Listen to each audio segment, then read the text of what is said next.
How's it going, everybody? Hope you all are having a good night and that you enjoyed Noah's Basics of Marxism class that we finished a couple hours ago. I think it ran like 3 hours and 30 minutes or so. But yeah, we said that we were going to start the stream at 9 p.m. Central, but the trick is that we're running actually on Cuban time, which means that we start everything 30 minutes late. Uh, but without further ado, Eddie, do you want to tell the listeners what we'll be talking about today before we go to our interview to our intro video? Absolutely. I'm very excited we got to do another late nights with Liger and Garrido tonight. Yes, like you said, the American time system is revisionist.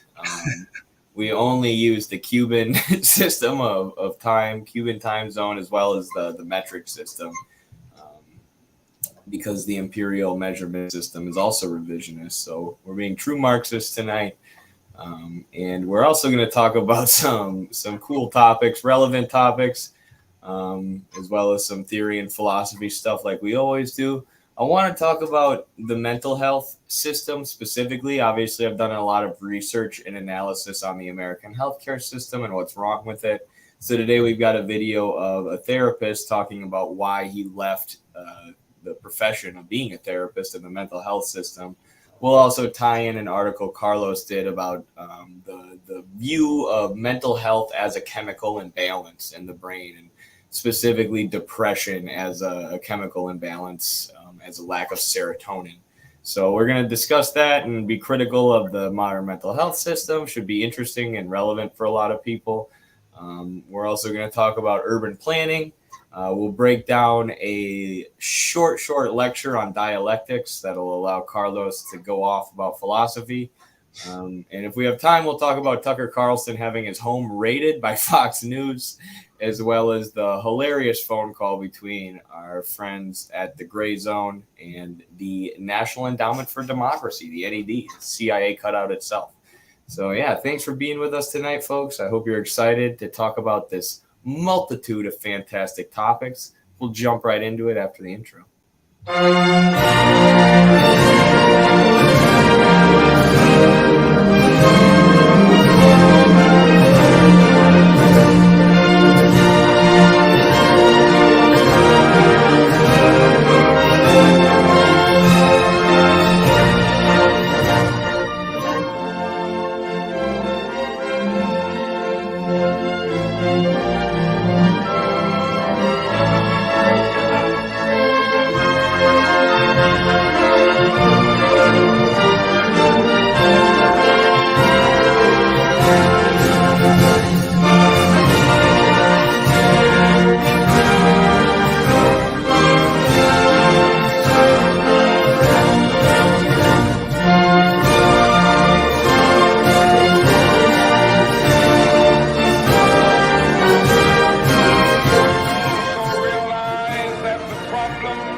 All right. Something I kind of want to start doing is like an Onion article of the week, where I bring up the funniest thing that I saw in the Onion. I'm from Madison area in Wisconsin, which is where the Onion's actually based out of. So, Oh wow! always been a big fan of their political commentary. Last time we watched Goofy beating Ron DeSantis to death with a crowbar, but today I picked this one out. Ukraine admits that country's been in shambles since Hunter Biden left. Absolutely hilarious. The Russian invasion was provoked by Hunter Biden leaving and no longer sitting on the board of random Ukrainian energy firms so he can collect tons of dividends and stock buyback money. Oh man! Did you ever read the contents of the laptop? The infamous laptop? I've heard some of the stuff in it. I haven't seen it though. I've heard it's pretty wild. It is legitimately pretty wild. I definitely see why the FBI and the Democrats did not want that to get out.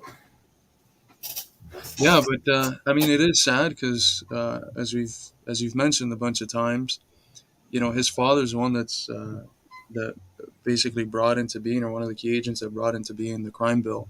And as poor people are being locked up for drug offenses, his son is out there, doing the same drugs that are getting people locked up here, or sometimes even harder drugs. So it's the two faces, the hypocrisy of the American ruling class and elite. For sure. I want to touch on this question quick here in the disc or about the Discord before we get into our topics for today. We need to take the Discord link off of the stream or the link tree for now. We went Patreon only with the Discord. We got hacked and sabotaged by some people who don't like us, who tried to destroy the Discord and banned everyone. So after that, we made it Patreon only. If you join the Patreon for $1, we'll let you in the Discord for life. Like, you get a link and we'll never kick you out unless, we get sabotaged again. And there's a good chance that we go public again now that we have the Discord under control and we feel like it's actually facilitating good conversation about Marxism. But for the time being, it's Patreon exclusive. So sorry about that. It shouldn't be on the link tree. That's my bad. That's something I got to fix. But yeah, we'd love to have you in the Discord if you want to become a Patreon supporter. So then you also can have access to the class that Sam Dixon's talking about that we hosted earlier today. So yeah, how'd that go? I didn't get to make it today. It was such an impressive feat to see, because it's not the first time that Noah teaches. He's told me that part of what he's teaching he has done before with this club, but that was at a way smaller setting. So this, having to teach in front of a class of, I think, 20-something people, and then I think there were around 100 people live or so. That's a whole different animal, and he did it very, very well. And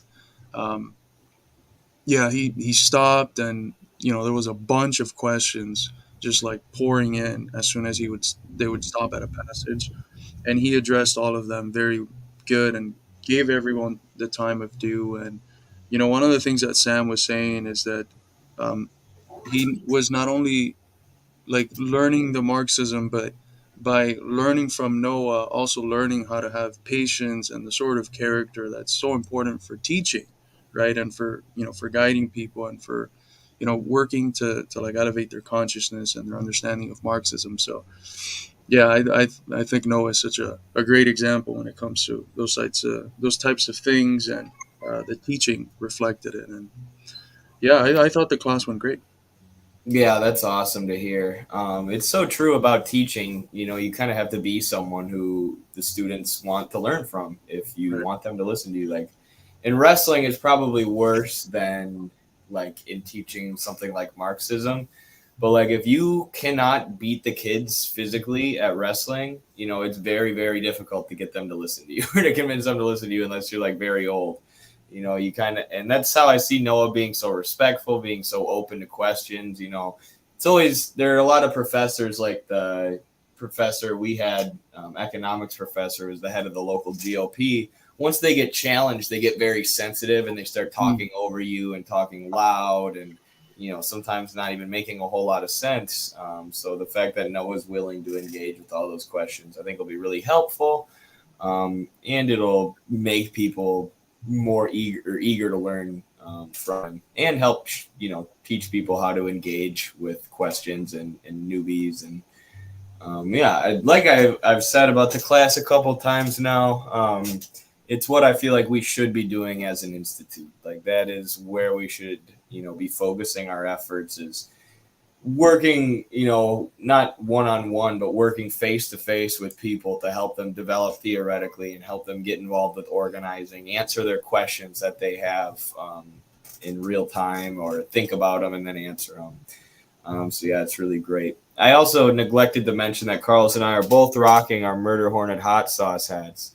Shout out to Greg Godels and Pat Cummings of the Coming From Left Field podcast, and Pat's son, who just hooked me up with some brand new Murder Hornet hot sauce, which I was eating today, and it was delicious. So I'm officially jealous because I ran through the 3 bottles they sent me.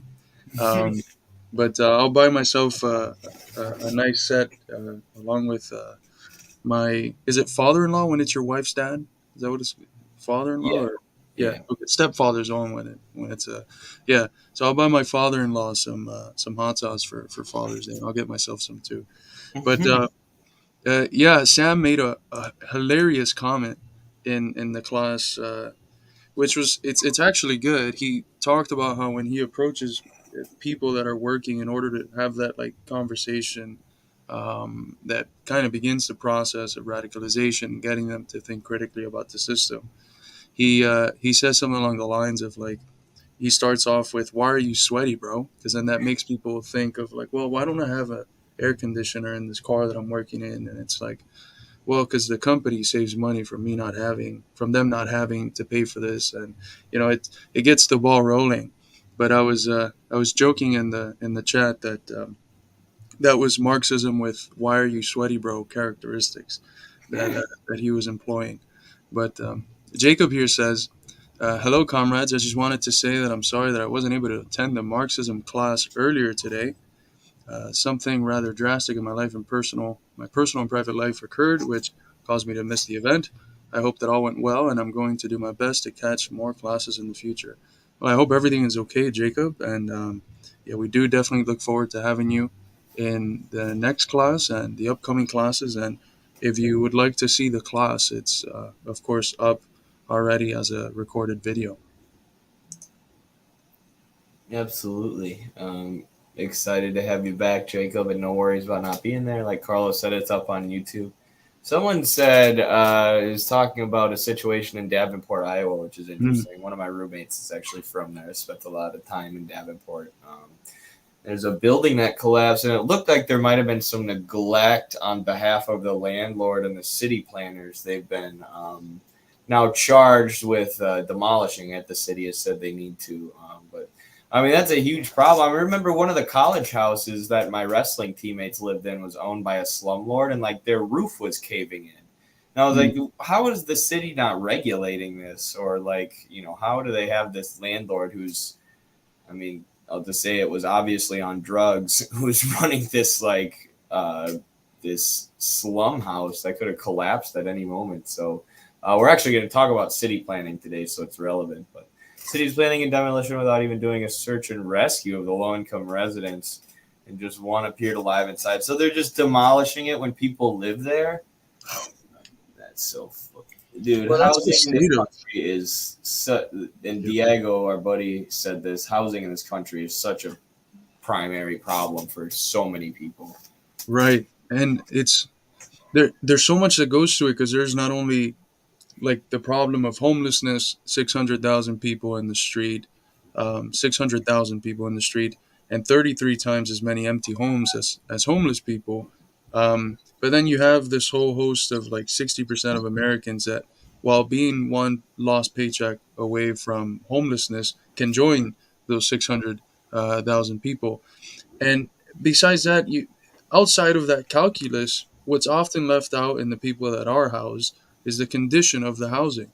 And I was we published an article that we co-published it with the Arkansas's Worker website, and it was written by Alex Zambito, one of our editors, and it was on investigating Mississippi because a part of Mississippi had statistically the lowest homelessness rates. But when you look into the sort of places that people are living in, they're like these extremely dilapidated little shacks, and they're counting as houses, and they're living as if it was the 1920s or something. Just horrific housing. Everything's falling apart, rusty, and big parts of the rural Midwest are in those conditions, and large parts of the South are too. I had to pass by Arkansas on my drive down to Texas, and the sort of housings that you see just off the freeway, off the highway. I mean, they're just horrific. They're falling apart, and it's very sad in a country that has such a potential to build these great cities and these great places for every American to live in. It's not the case. The opposite is the case because of how it is that the relations through which we produce are arranged. Yeah, I was reading some of our friend Dan Kovalik's book today, The Plot to Overthrow Venezuela, and he talks about all the housing programs that were implemented, and like how even in like beachside properties where luxury housing developers would love to put up expensive condos or whatever, Venezuela has been building public housing for low income residents and poor people, and how awesome that is, and how that could how that's just the opposite of how we do things in the U.S. It's gentrification and pushing of people out of their homes. So this situation in Davenport is even worse than it initially seems. The police have a 2-block perimeter around the building. They're not searching it for anyone who's still in there, apparently. And if you read this article here, it says residents who have been displaced can call the Red Cross or the Salvation Army. So these people's home collapsed, and they just tell the landlord he has to demolish it, and the people who live there just get bit, I guess. Call the Salvation Army. Like, this just, what a perfect example of the evil of capitalism and capitalist housing, and the fact that charity is just a band-aid on the gaping wounds of our system.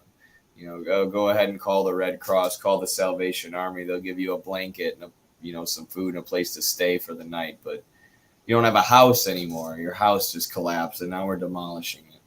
Right. And it goes at the glaring contradiction, the objective contradiction at the core of the American experiment, which proclaims, the right to life, liberty, pursuit of happiness, government of, by, and for the people, while at the same time having in actuality such contradictions such as these. I mean, how do you have the right to life, liberty, or the pursuit of happiness if you don't have housing, or if your housing is falling apart, or if you have conditions like the one that I lived in for basically 2 years in Dubuque, where it was horrible mold. Like, it got to a point where I would come from baseball practice, take off my shirt, put it on the table.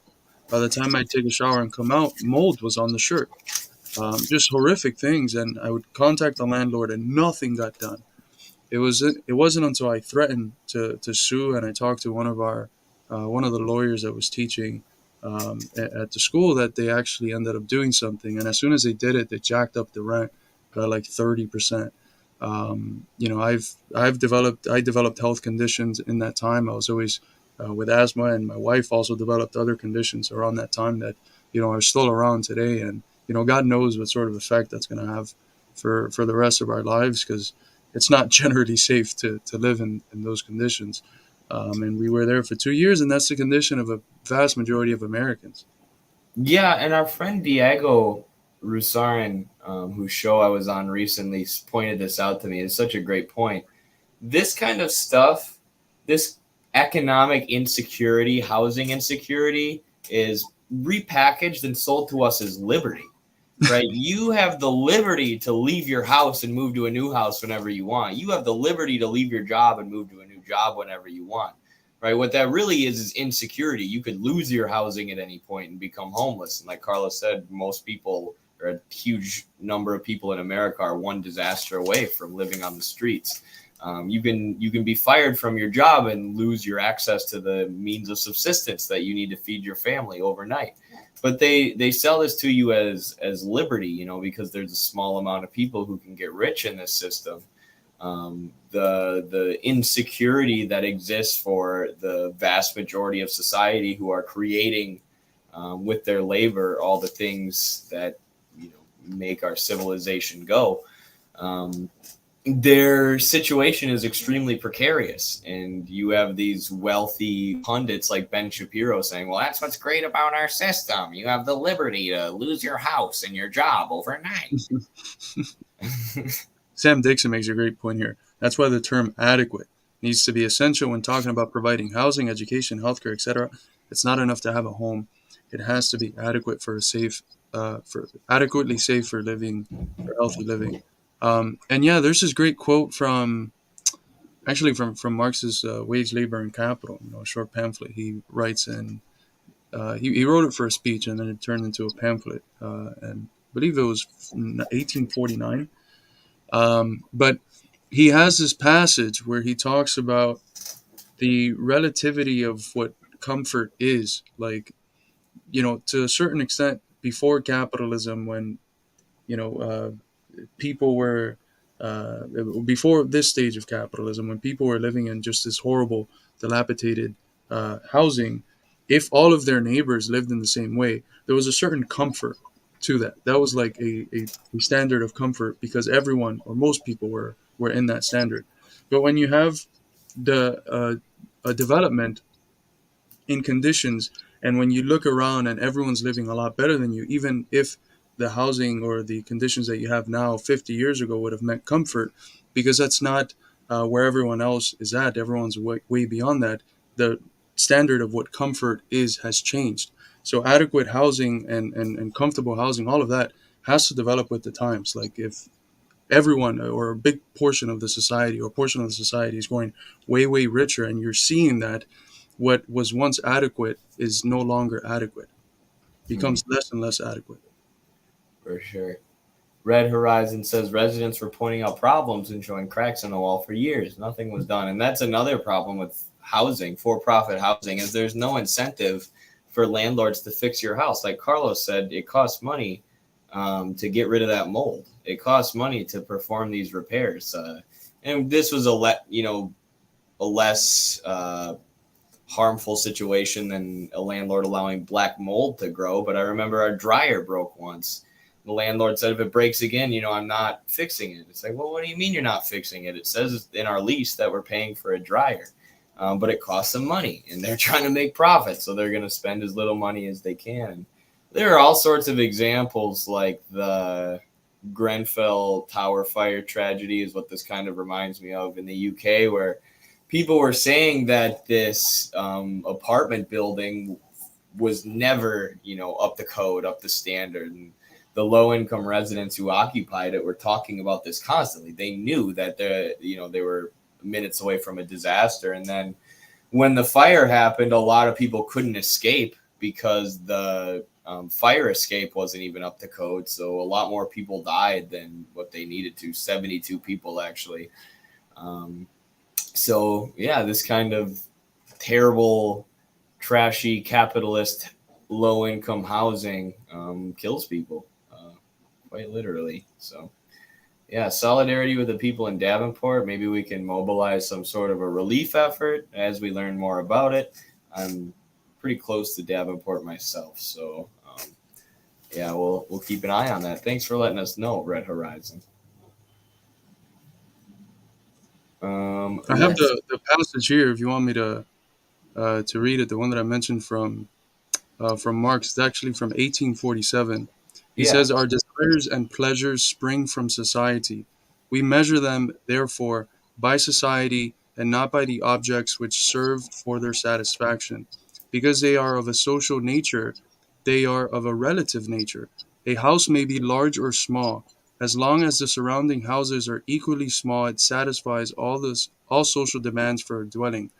But let a palace arise besides the little house, and it shrinks from a little house to a hut.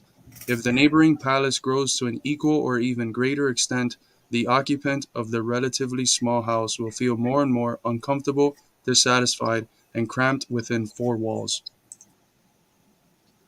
Hmm, that's good. It's so true too.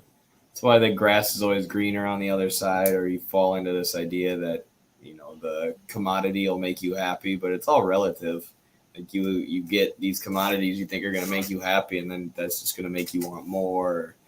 If you elevate your income status, your social status, and you get into a group of richer people and richer friends, all of a sudden you're going to be comparing what you have to what they have. And all of a sudden, what previously seemed like a lot is going to seem like a little. It's all social, Right. socially determined. Do you want to watch this dialectics lecture before we go into the psychology video? Because I think we're going to talk about the dialectics of mental health and psychology. It might be cool to go through this lecture. And I know it's only like 4 minutes, so. Okay, yeah, let's do it. I know you don't like to ramble about dialectics, so this shouldn't take too long. Yeah, right. I'll I'll be here for. I'm Fidel when it comes to talking about this stuff, so I'll be here. just go full Stalin and I'll just cut you off Good. if we need to stay on schedule. So, yeah, this is a lecture Carlos found like a year ago. Thought it was worth critiquing. Never got around to it. And now here we are. Now I'm a dialectics understander myself, someone who has even dipped their toes in Hegel. So I'm here to explain dialectics to everybody. Don't count me out of this one. The way Hegel constructed his philosophy of history was through Tell me when to pause it, Carlos, because I'm not going to know. this process called the dialectic. And the dialectic works like this. In all the different areas of human experience that we have, such as art, philosophy, theology, music, economics, physics, astronomy, whatever, we find a process taking place that involves tensions that are overcome in the plane or on the plane of history. And it goes like this. Somebody will come up with a thesis. No, I knew it. Like Parmenides, everything is being. Pause it. And that thesis, You know, when we get to socialism, if someone ever describes dialectics and thesis, antithesis, synthesis, they will first be jailed for 5 years. And if they do it again when they get out, they will be shot. And there's no in between. Those are the two options if you describe dialectics in that form. That's just ficta. It's what it is. It has nothing to do with Hegel. Hegel never talked in thesis, antithesis, synthesis. There is a certain triad in Hegel, but it doesn't function in the thesis, antithesis, synthesis form that people usually describe it as. And I would say that it's not. It's just like so mechanistic because the way that most people describe it is that you have this thesis, and the thesis encounters an antithesis, and those two things clash, and when they clash, they produce something new that has both, and that becomes its own thesis, which then finds another antithesis, and that removes the spirit of the dialectic, which is the fact that these contradictions are not like two separate things that clash, right? That's just a clash. That has nothing to do with dialectics. The point of the understanding of contradiction is that this development is imminent, right? So to use their language, like the thesis and the antithesis are already within the process of the thing, right? There's a unity and struggle of opposites within things, and that's what a contradiction is: a unity and struggle of opposites. And out of that force that is found in that struggle between opposites, you have movement, and that's all movement is, right? It's a unity and struggle of opposites that propels movement. And when you have this image of like thesis, antithesis, boom, new thing, that just removes the soul of the dialectic, which is that it's imminent. It's coming from inside, and yes, it has it's influenced by the outside as well, but it's always something that comes from within. The thesis and the antithesis are always already within the thing. Yeah, there was a libertarian who tried to debate dialectics with us a while back, and he said this thesis, antithesis, synthesis, and you can always tell someone like that, just glance at Wikipedia or whatever, and they have such a surface level view. And ironically, if they were to actually dig into dialectics, if they were to tarry with it, as Hegel would say, they would realize that this is a wrong-headed idea, and they would actually come to understand dialectics through the process of learning it and negating these wrong ideas that you have. But a lot of people, I think their minds latch on to the easier to comprehend ideas, when they're taking a surface level look at dialectics, but they just need to spend more time reading it or listening to people like Carlos. invariably evokes an antithesis, that is a theory that is in polar tension to it, such as we saw with Heraclitus and Parmenides. One said everything is being, the other one said no, everything is becoming.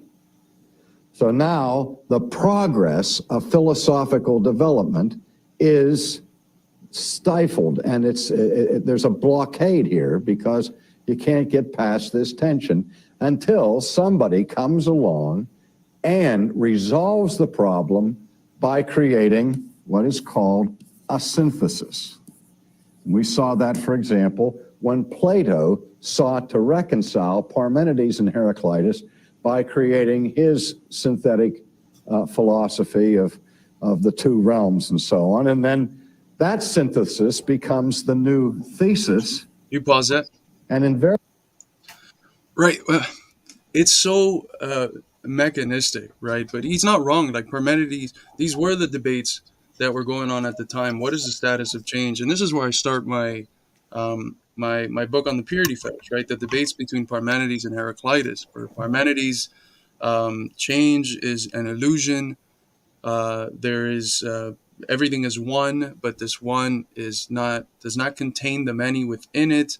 Contradiction is the way of opinion. It means that you have arrived at falsehood.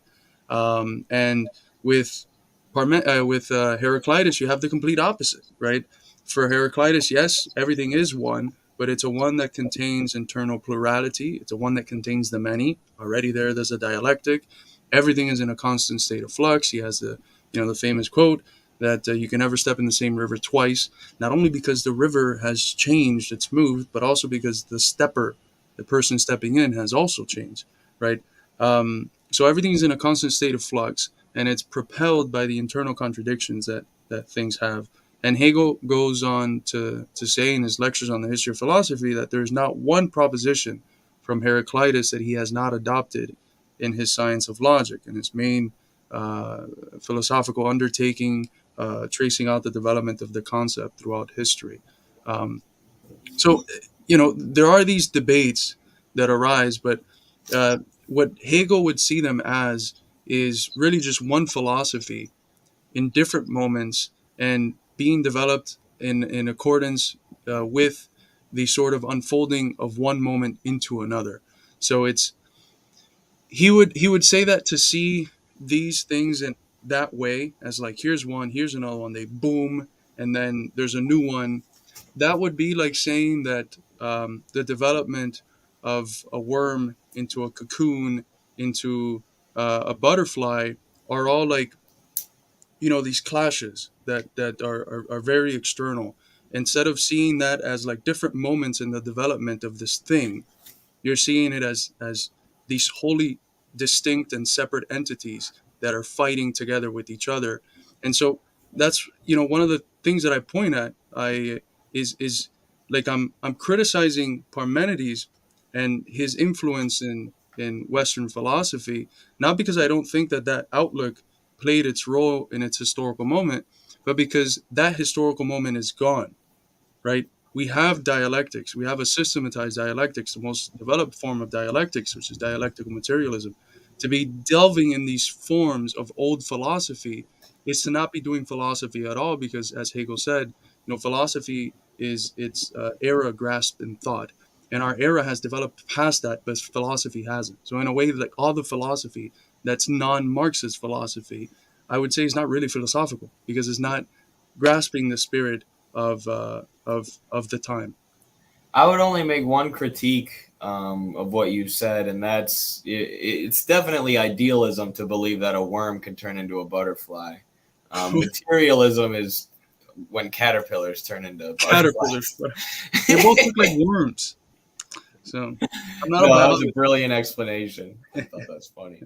I didn't want to go to the simple bud example that Hegel uses a billion times. So I went right. You gotta mix it up. Out.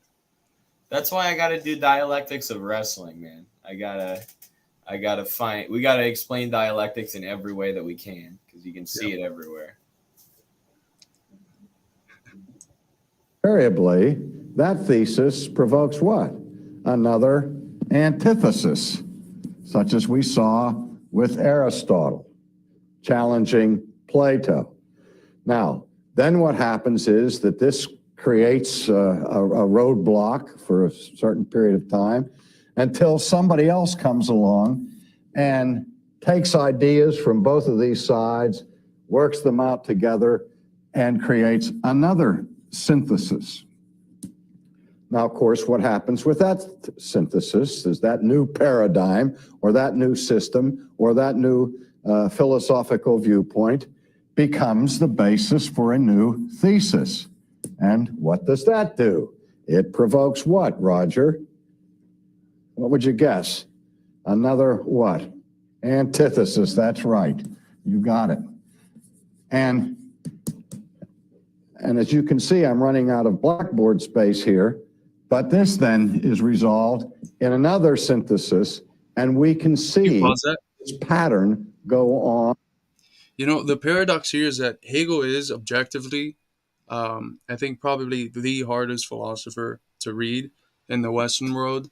There's some postmodernists that they're difficult because they're really just making very little sense.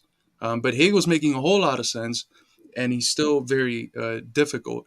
But what the paradox is that the most complex philosopher is reduced to the most idiotic, formulistic, mechanistic formulas out there, which is thesis, antithesis, synthesis, and then it's so absurd, right? Like there's these, you know, I was just rereading my copy of the Science of Logic, the new version, because when I first read it with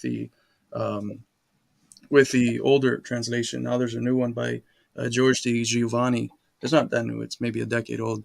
And I've been going through this one, and it's a dense text, man.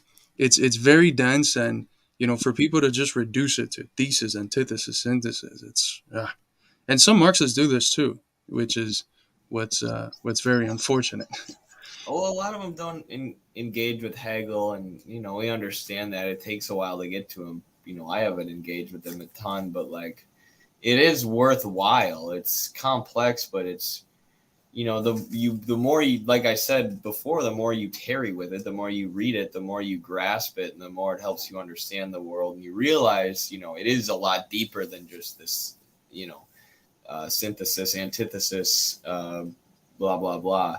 And it helps you understand Marx on a deeper level too, if you've, you know, dug into Capital and some of Marx's, you know, longer works. So yeah, I recommend everyone read Hegel. Maybe we should have you teach a Hegel class for the Midwestern Marx University at some point. I am dying for that. I would love that. I would love nothing more than to teach all these guys. Yeah, I mean, the hope of the thing that we're trying to develop with these classes is not just to have like basics of Marxism, but also to like dig deeper into, you know, just the development of Marxist thought that is very well refined, because you know there's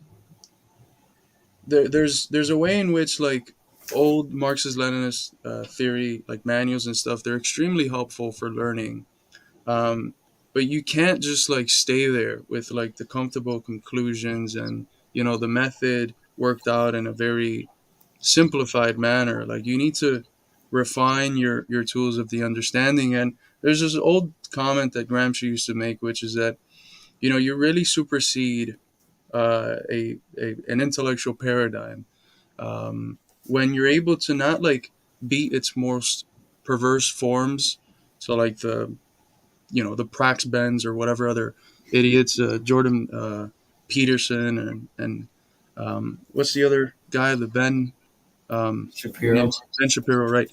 But when you're able to engage with its best, the people who are able to formulate its worldview in the most coherent form as possible, when you're able to beat them, you know that your worldview is ready for it being a stage in history and being grasped by the masses. So I think that's going to take us developing a lot more than just like the basic stuff. And that's the hope of the course, so that we can have people that develop from the basic classes to a bunch of other stuff.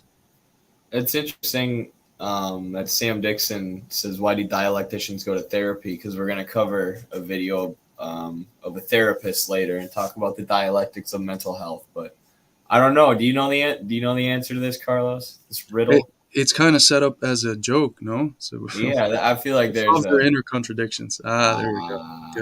Good. Hold on. That one deserves a.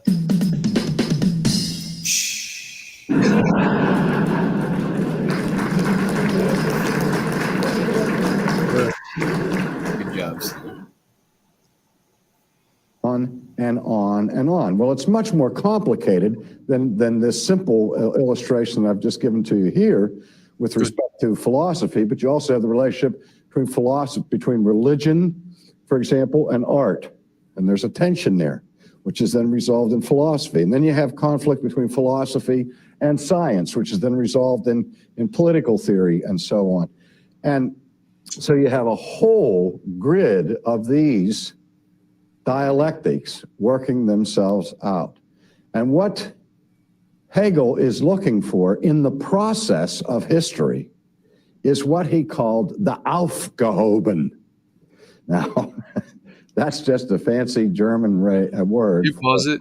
Something's being elevated. It's Aufhebung, not Aufgehoben. Aufgehoben. It sounds like Bigfoot almost, like the sort of noises Bigfoot would make.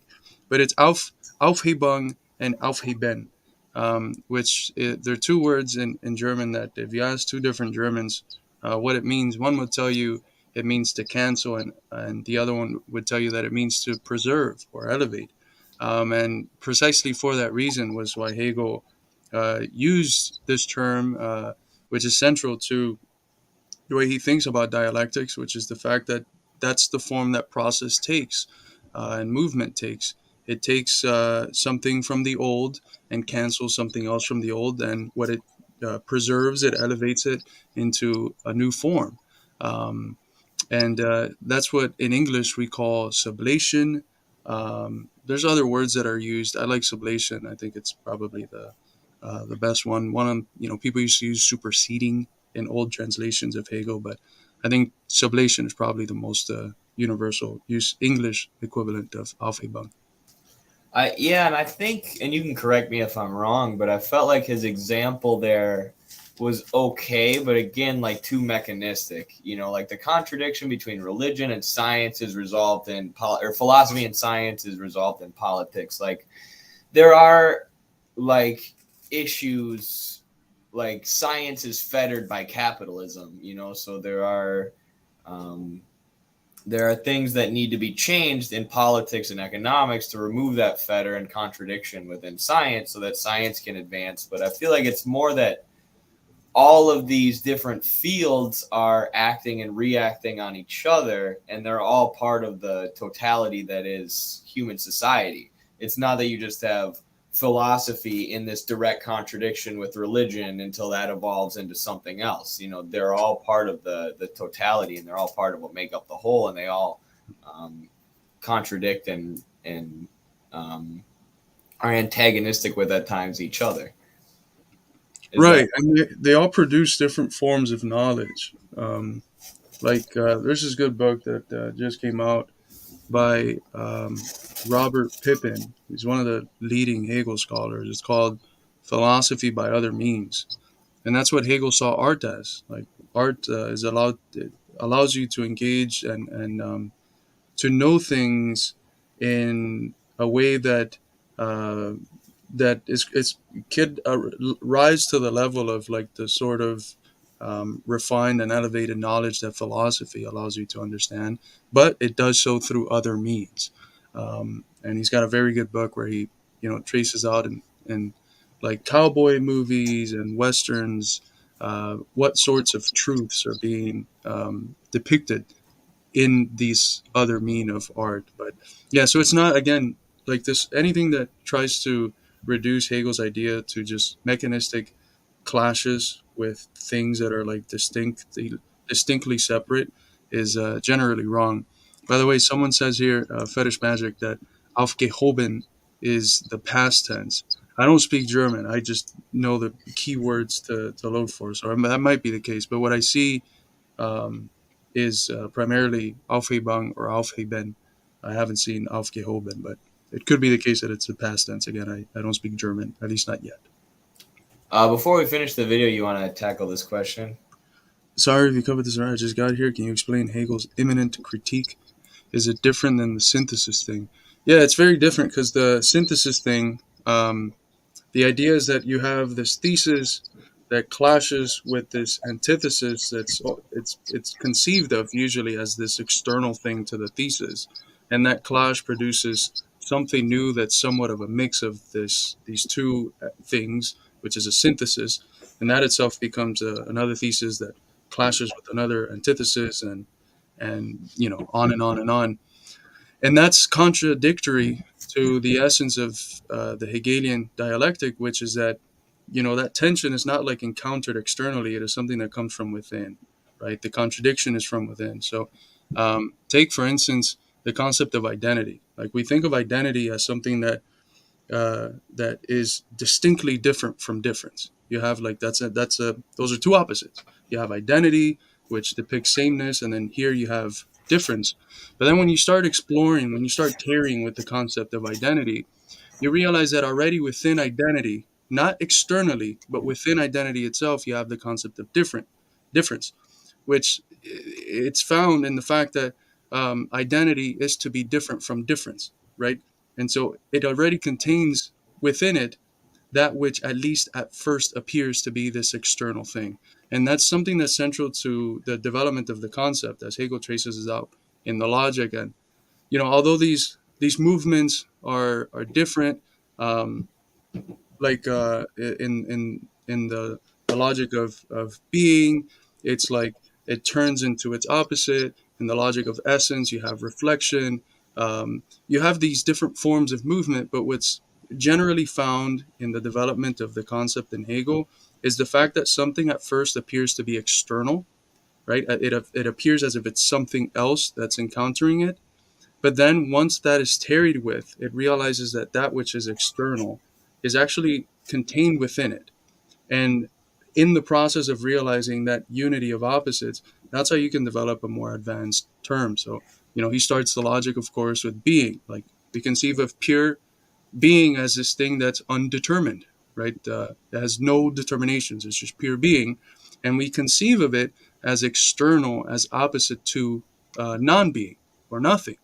And when you begin to tarry with it, you realize, well, being, no determinations, non-being or nothing, no determinations, it's kind of the same thing, right? So this thing which appeared as something else external was actually contained, and they're both within each other. And what you come to then is the concept of becoming, right? Which is a unity of being and non-being, of things coming into being and coming out of being. And then you realize that, well, the form in which things are in being is as determinate being. There's always a specific type of being. You can't think of being as this abstract, pure.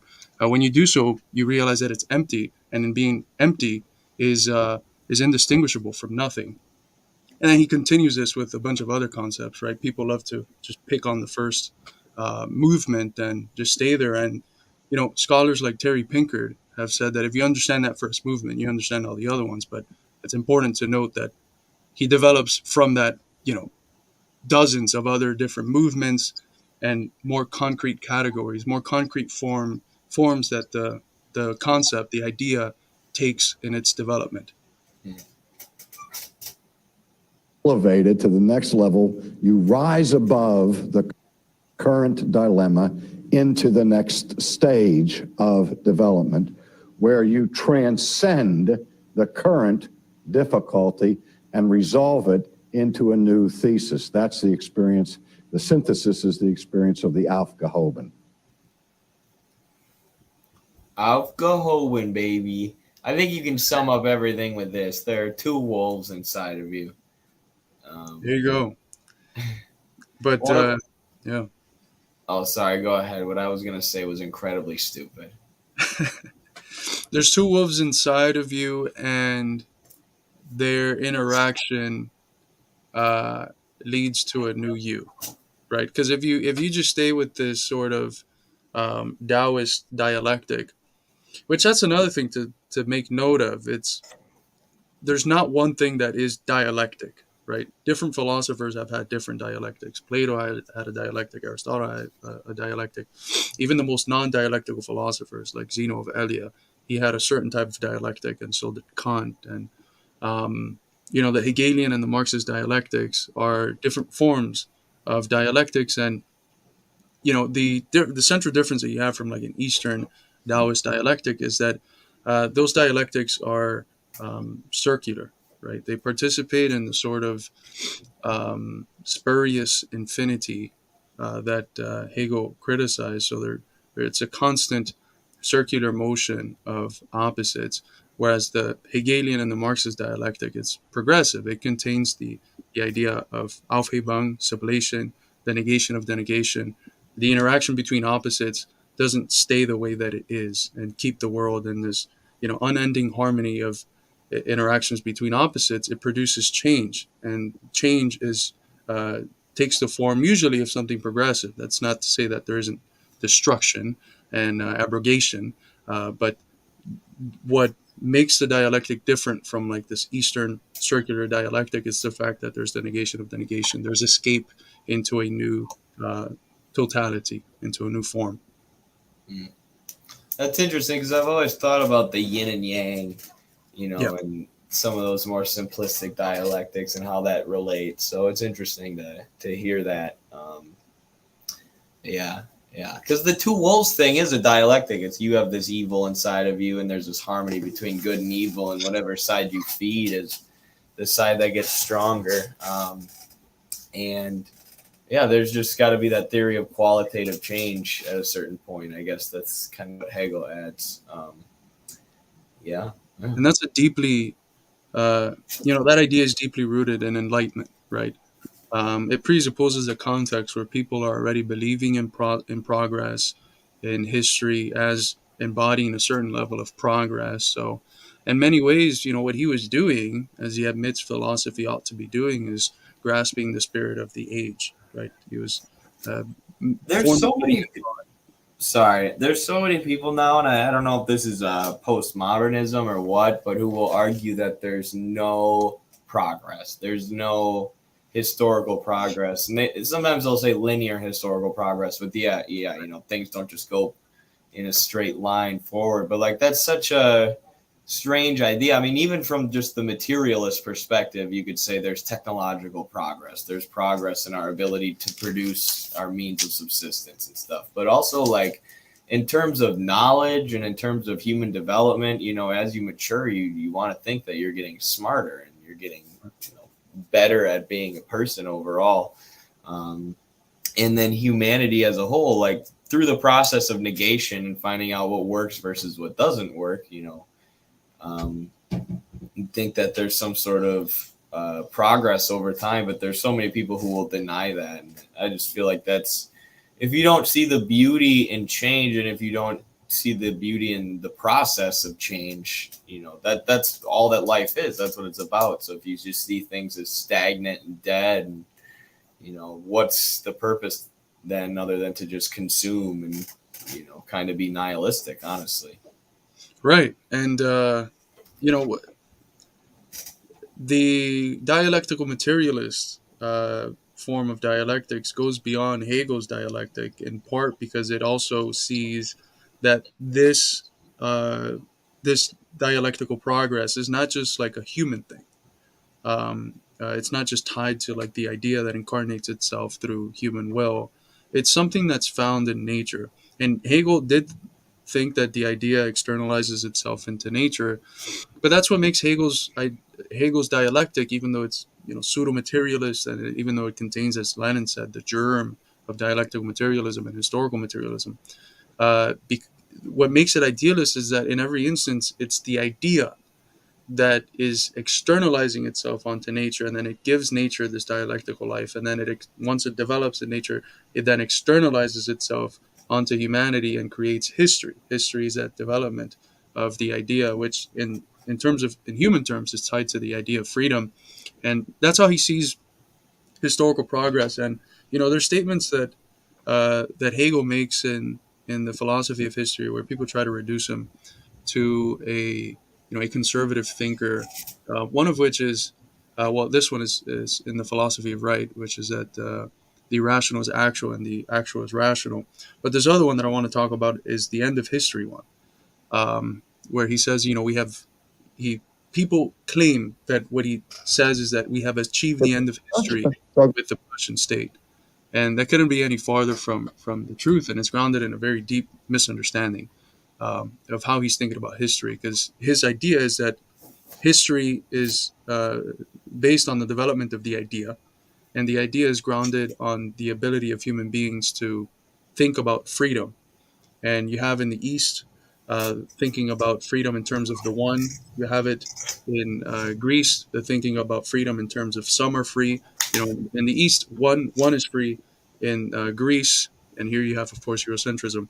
Some are free, and then in Germany, and in our modern European, we recognize that all are free, right? So his idea is like, okay, we got to a point where we think at least in terms of all are free. History has ended.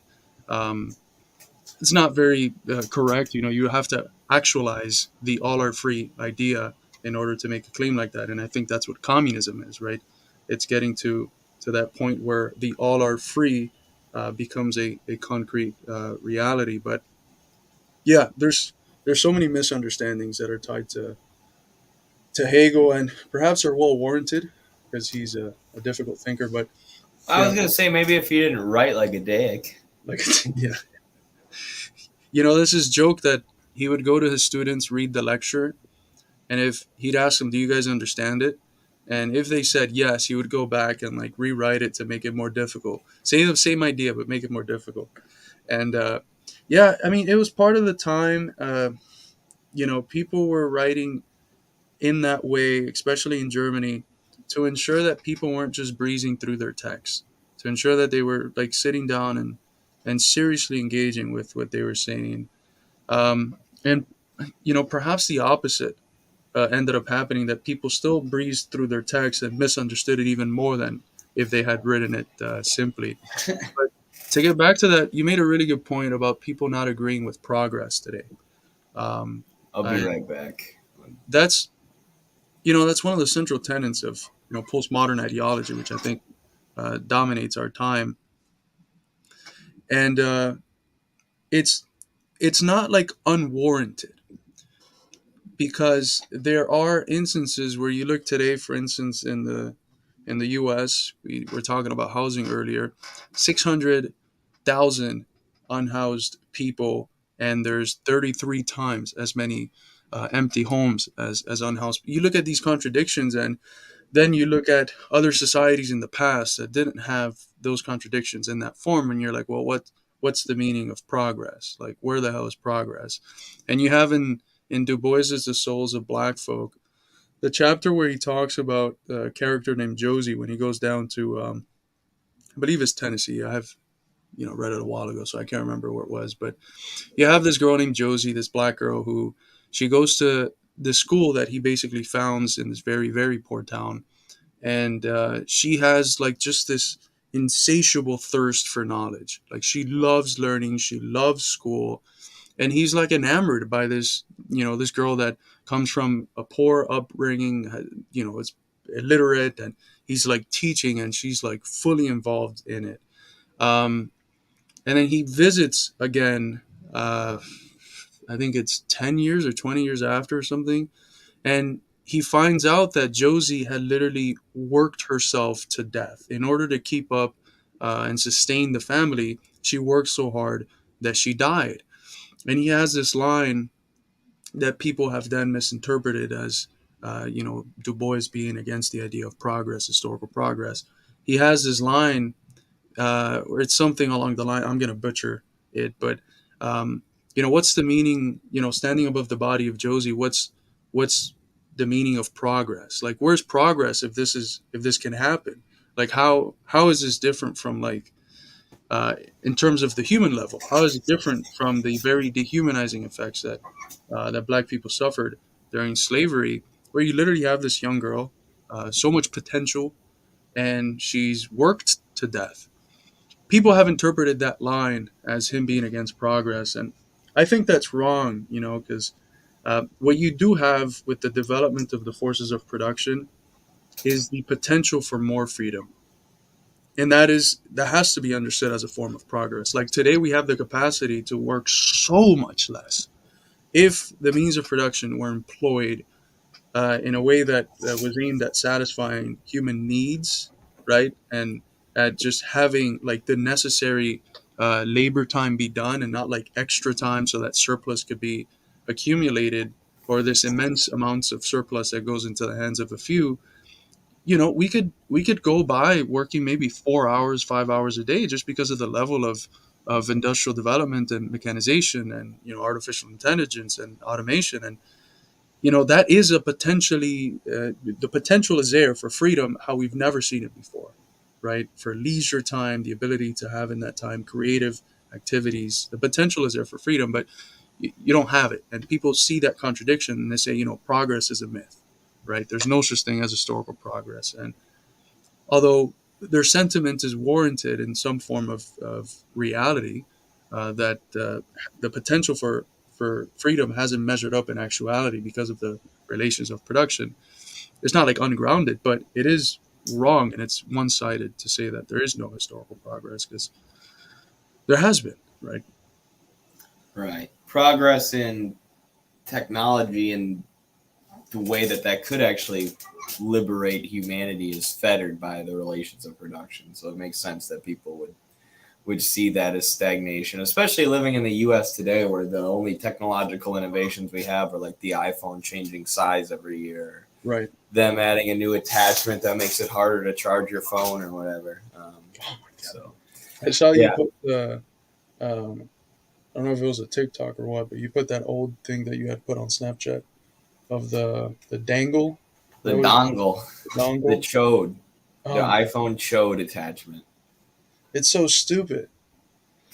It's literally making the product worse so Yeah. that you can't charge your phone and listen to music at the same time, unless you buy a dongle splitter that splits it into two. If we went through the dongle and still believed in progress, other people should too. Yes. There's no, you can't move back worse than you did with the dongle. Like the Soviet Union fell, you had this horrible time in the 90s, but like, what's that compared to the dongle? That retrogression that Apple made. Exactly. It's like a reverse qualitative leap. It's like we're going backwards. Right, right, right. We've hit a reverse. Um, so the next video I wanted to watch, now that we've had our dialectics lecture for the night, is this video from a therapist named Daniel Mackler. Now, this guy is a filmmaker and does YouTube. I skipped the introduction because he gets into some personal things and some things that are off topic. But basically, he was a therapist and then quit because he had ethical concerns with the system. So this is going to go along with a lot of the work that I've done about capitalist healthcare, the structure of our healthcare system in America, which I wrote about in the last Journal of American Socialist Studies, which you can get now on our website, midwesternmarks.com. But this will focus on therapy and mental health specifically. So it's a lot to talk about there. Carlos has also published an article about the sort of debunked serotonin theory of depression, or the chemical theory of mental illness, the idea that it's just a chemical imbalance if you're sad or if you have any kind of mental issues, and that can always be fixed with medication. So that's one of the things that Mackler is going to talk about here. It's an absolutely fascinating video. At least I thought so. Maybe I look at the healthcare system the way Carlos looks at dialectics now, and I can just talk about it forever. But I think everyone will find this pretty interesting because everyone interacts with the healthcare system on some level. Absolutely. Excited to see it. Yeah, I have seen this. Carlos has not, for the record. For me to be a therapist in a system that was so messed up. The mental health system was not a healthy system. And that's the irony. It's a system that's supposed to help bring people who have mental health problems back toward mental health. Yet the system itself is totally mixed up and screwed up. The system presents itself as science, but it's not science. It's not even really social science. A lot of it's antisocial anti-science, or maybe antisocial pseudoscience. For starters, therapists are supposed to diagnose everyone. I was a therapist in New York State, a licensed clinical social worker with my R letter, meaning I had 6 years of supervision, which allowed me to have the highest level of billing to insurance companies. Now, social workers in New York have to diagnose everybody. They have to diagnose every client they see in therapy. And diagnosing people is incredibly stigmatizing. It can really actually cause people a lot of harm. And when you're in a field where you don't want to do any harm, why do you want to do something that's... So this is something interesting I've heard talked about, that once you start seeing yourself as one of these labels, as one of these diagnoses, it sort of works like an ideology where then that's the lens you see the world through. You know, I am a depressed person. I have depression. I'm going to see the world through a lens of depression. So there's issues like that. And I also agree with what he said about a lot of the science in medicine at this point not even being a science. It's, largely a pseudoscience unless it's heavily, at least in healthcare administration, which I had been studying, unless it's an article that's heavily critical of the system itself. It's basically pseudoscience or, some paper written that was paid for by a pharmaceutical company or some big company about how to maximize their profit. So that's not science. It's not looking for the truth. The system is designed to make profit for shareholders. And it's become a fetter on the development of medical technology and medicine. It's an intrinsic part of the field that actually so often harms people. Also, these diagnostic categories are quite arbitrary. Basically, you can stick most people in any number of these categories at any given time. So really what that does is that gives the therapist a lot of power to label someone with something that really doesn't have a lot of meaning. But that's just one thing that I found ridiculous. Another thing is this whole thing about medication, psychiatric drugs. We're supposed to push people, therapists are supposed to push people into taking psychiatric drugs. For if you have this problem, you're supposed to take this drug. This problem, you're supposed to take this drug. Oh, you have sleep problems, you can take this drug. And oh, you have this kind of mood problem or this kind of mood problem, well, you're supposed to take this drug or this drug. And if you have a side effect of this drug, you're supposed to take this drug. And it becomes really. So to label someone with one of these labels and then just view it as a stagnant thing, you have this and you have this all the time, this is always what it is and you're going to have it forever. So you just need to take this medicine forever. It's not a very dialectical way to look at things. And if you know people with mental health issues, a lot of times it's very erratic. At certain times they're manic, at other times they're depressed. Like if we're talking what's labeled as bipolar. So even to just slap a label on it and then dose it with medication seems like a kind of undialectical and overly simplistic way to look at it. And then what you really see here, what he's getting at is the influence of the pharmaceutical industry. If you look at this, he's looking at it as a therapist and he'll talk about the insurance industry. But if you look at it from an administrative standpoint, they have spent millions and millions of dollars marketing their products, marketing their medicine, pushing for physicians and therapists to prescribe their medicine, and probably most nefariously of all, influencing academic institutions, so medical schools where they're training up doctors, influencing them to prescribe more pills, teaching them this theory that all mental health conditions that we know about are due to chemical imbalances in the brain, which, as Carlos covered in a recent article of his, has been disproven by pretty much every study. And there was a recent meta-analysis looking at all the studies together and finding that there's no evidence for this, that some people just have a chemical imbalance that needs medication. This isn't to condemn people who take medication or say people shouldn't have the right to take medication and that's helpful for them. But under our current system, the pharmaceutical industry is just dosing everyone with medicine because it makes them money, right? And they don't care to get to the bottom of what's really causing this mental health crisis in America, which there's a multitude of factors that we can go into. But. Right. And not only does it make them money, but it helps to proliferate, ideologically at least, the system that creates the conditions where medicine's telos, its end, is making money. Because if you really explore, especially with a lot of these mental health issues, right, if you remove this method of just reducing everything to biochemical processes, the method that Richard Levins and Richard Lewontin, two of the most famous Marxist scientists, I believe they're both from Harvard, the method that they call Cartesian reductionism, right? They just reduce things to one or two biochemical processes. If you remove this method, what do you have to look at? Well, you have to look at the individual's interactions with their environment, right? Which forces you to engage, at least at some level, with the forms of intercourse that ground the society that you live in, which means it forces you to engage with the relations of production, with the core of society, with the system, right? With the capitalist system. And you begin to realize that these are systemic issues manifested through individuals, right? But if you do that If someone comes in and says, I'm depressed, I can't find meaning in my life, and you tell them it's capitalism, baby, just organize, join the Communist Party and overthrow the system, you're not going to last very long as a doctor, right? No insurance company is going to, connect themselves to your service. And your function is to not do that, to say when someone is getting to a position of despair and they can potentially tie that despair to the existing order and radicalize themselves and fight against it. Your job is to tell them, oh, you have a chemical imbalance, oh, you have this problem, you have that mental problem, let me give you these pills. And those pills are really the opium of the masses. We were talking about it the other day.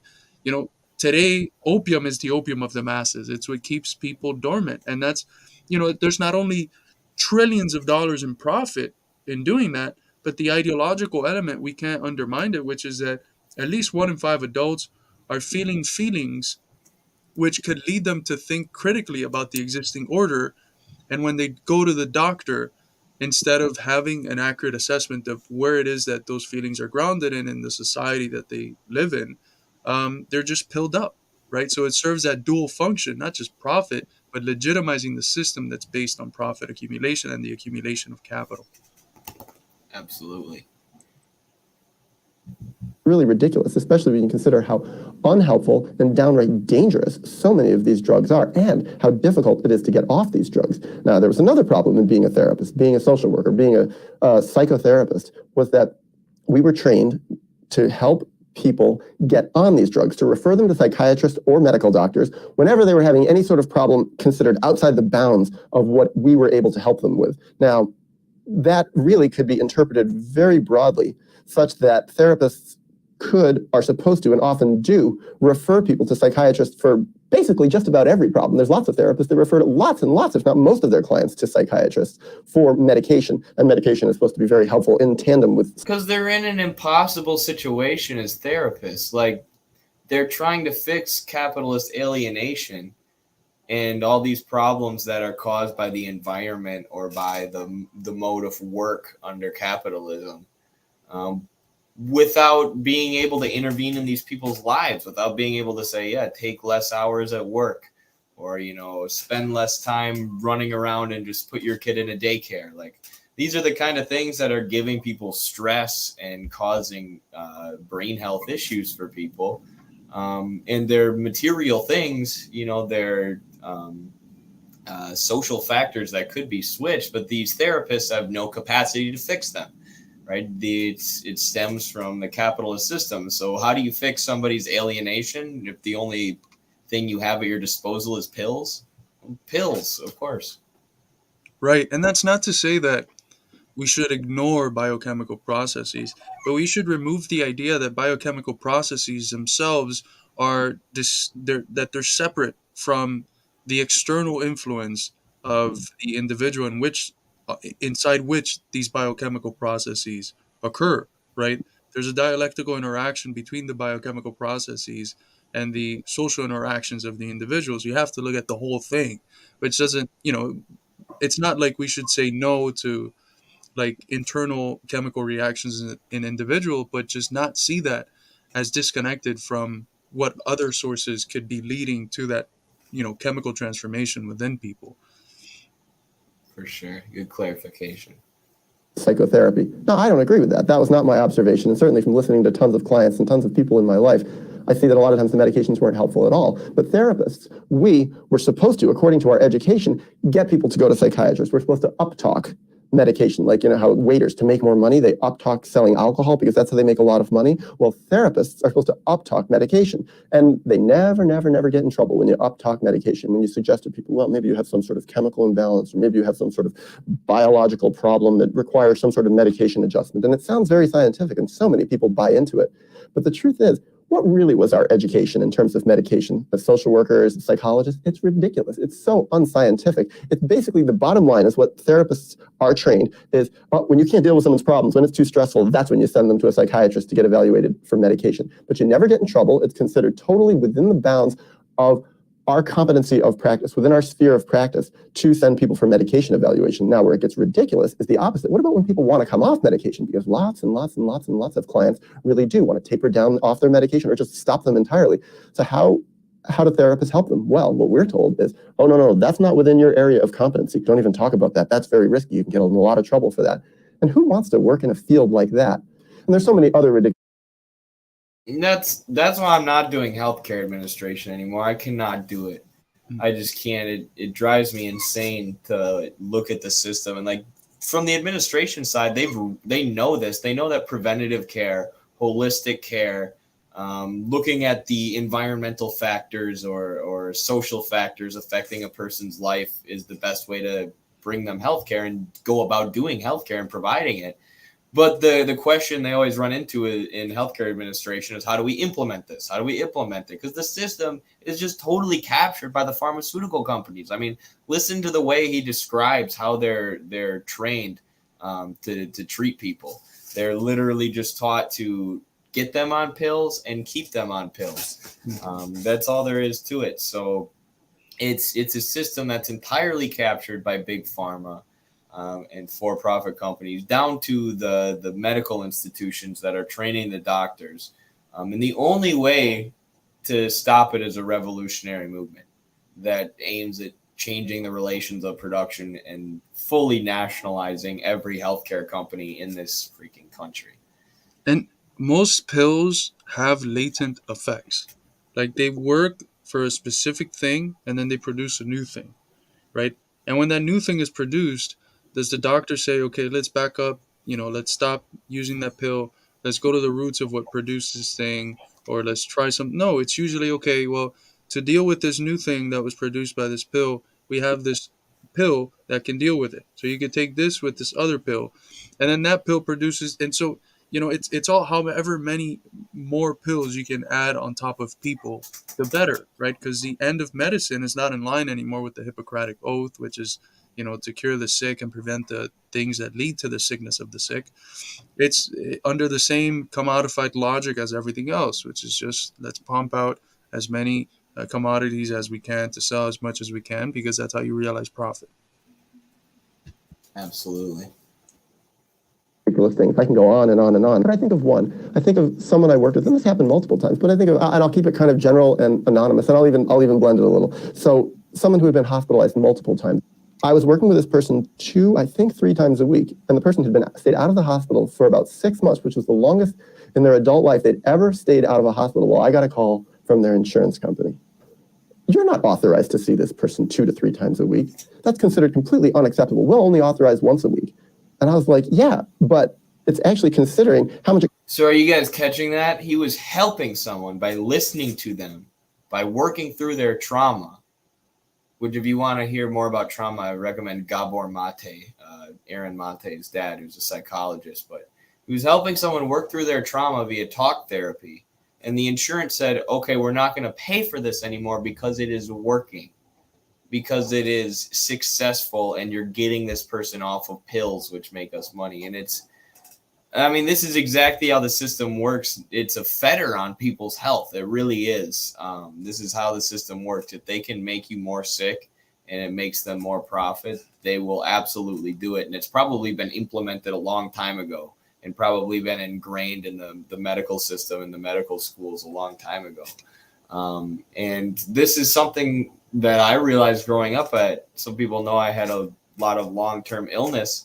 And my dad had good insurance because he was a teacher, but anything that worked, anything that was helpful was not covered by insurance, right? Because there was no medication that could help what was wrong with me. What was helping was things like mental health stuff, like talk therapy, and like relaxation stuff combined with eating healthy, acupuncture, all this stuff that's considered like hippy dippy Eastern medicine, because eating healthy and eating nutritious food is considered crazy in America. None of that stuff was covered by the insurance companies. They would only cover doctors who wanted to pump me full of pills or whatever else. So.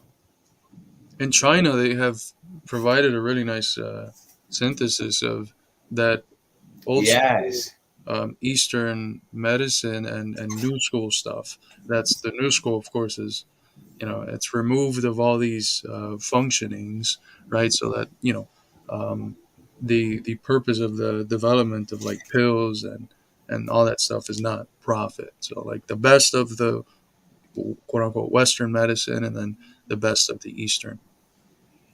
And Xi Jinping talks about that in his book. And I remember that being a big, because that's something my mom talked about for years, because she realized that with the healthcare system, she's like, why is there not an integrated system of modern medicine? Why can you not go to the community healthcare clinic and get chiropractic, acupuncture, or a prescription if you need it, or a surgery if you need it, which is what China has tried to do. It cost to go into the hospital for this person. It was like $1,000 a night to go into the hospital. And this person was going into the hospital all the time, using it basically as a sort of therapeutic help, even though it wasn't helpful.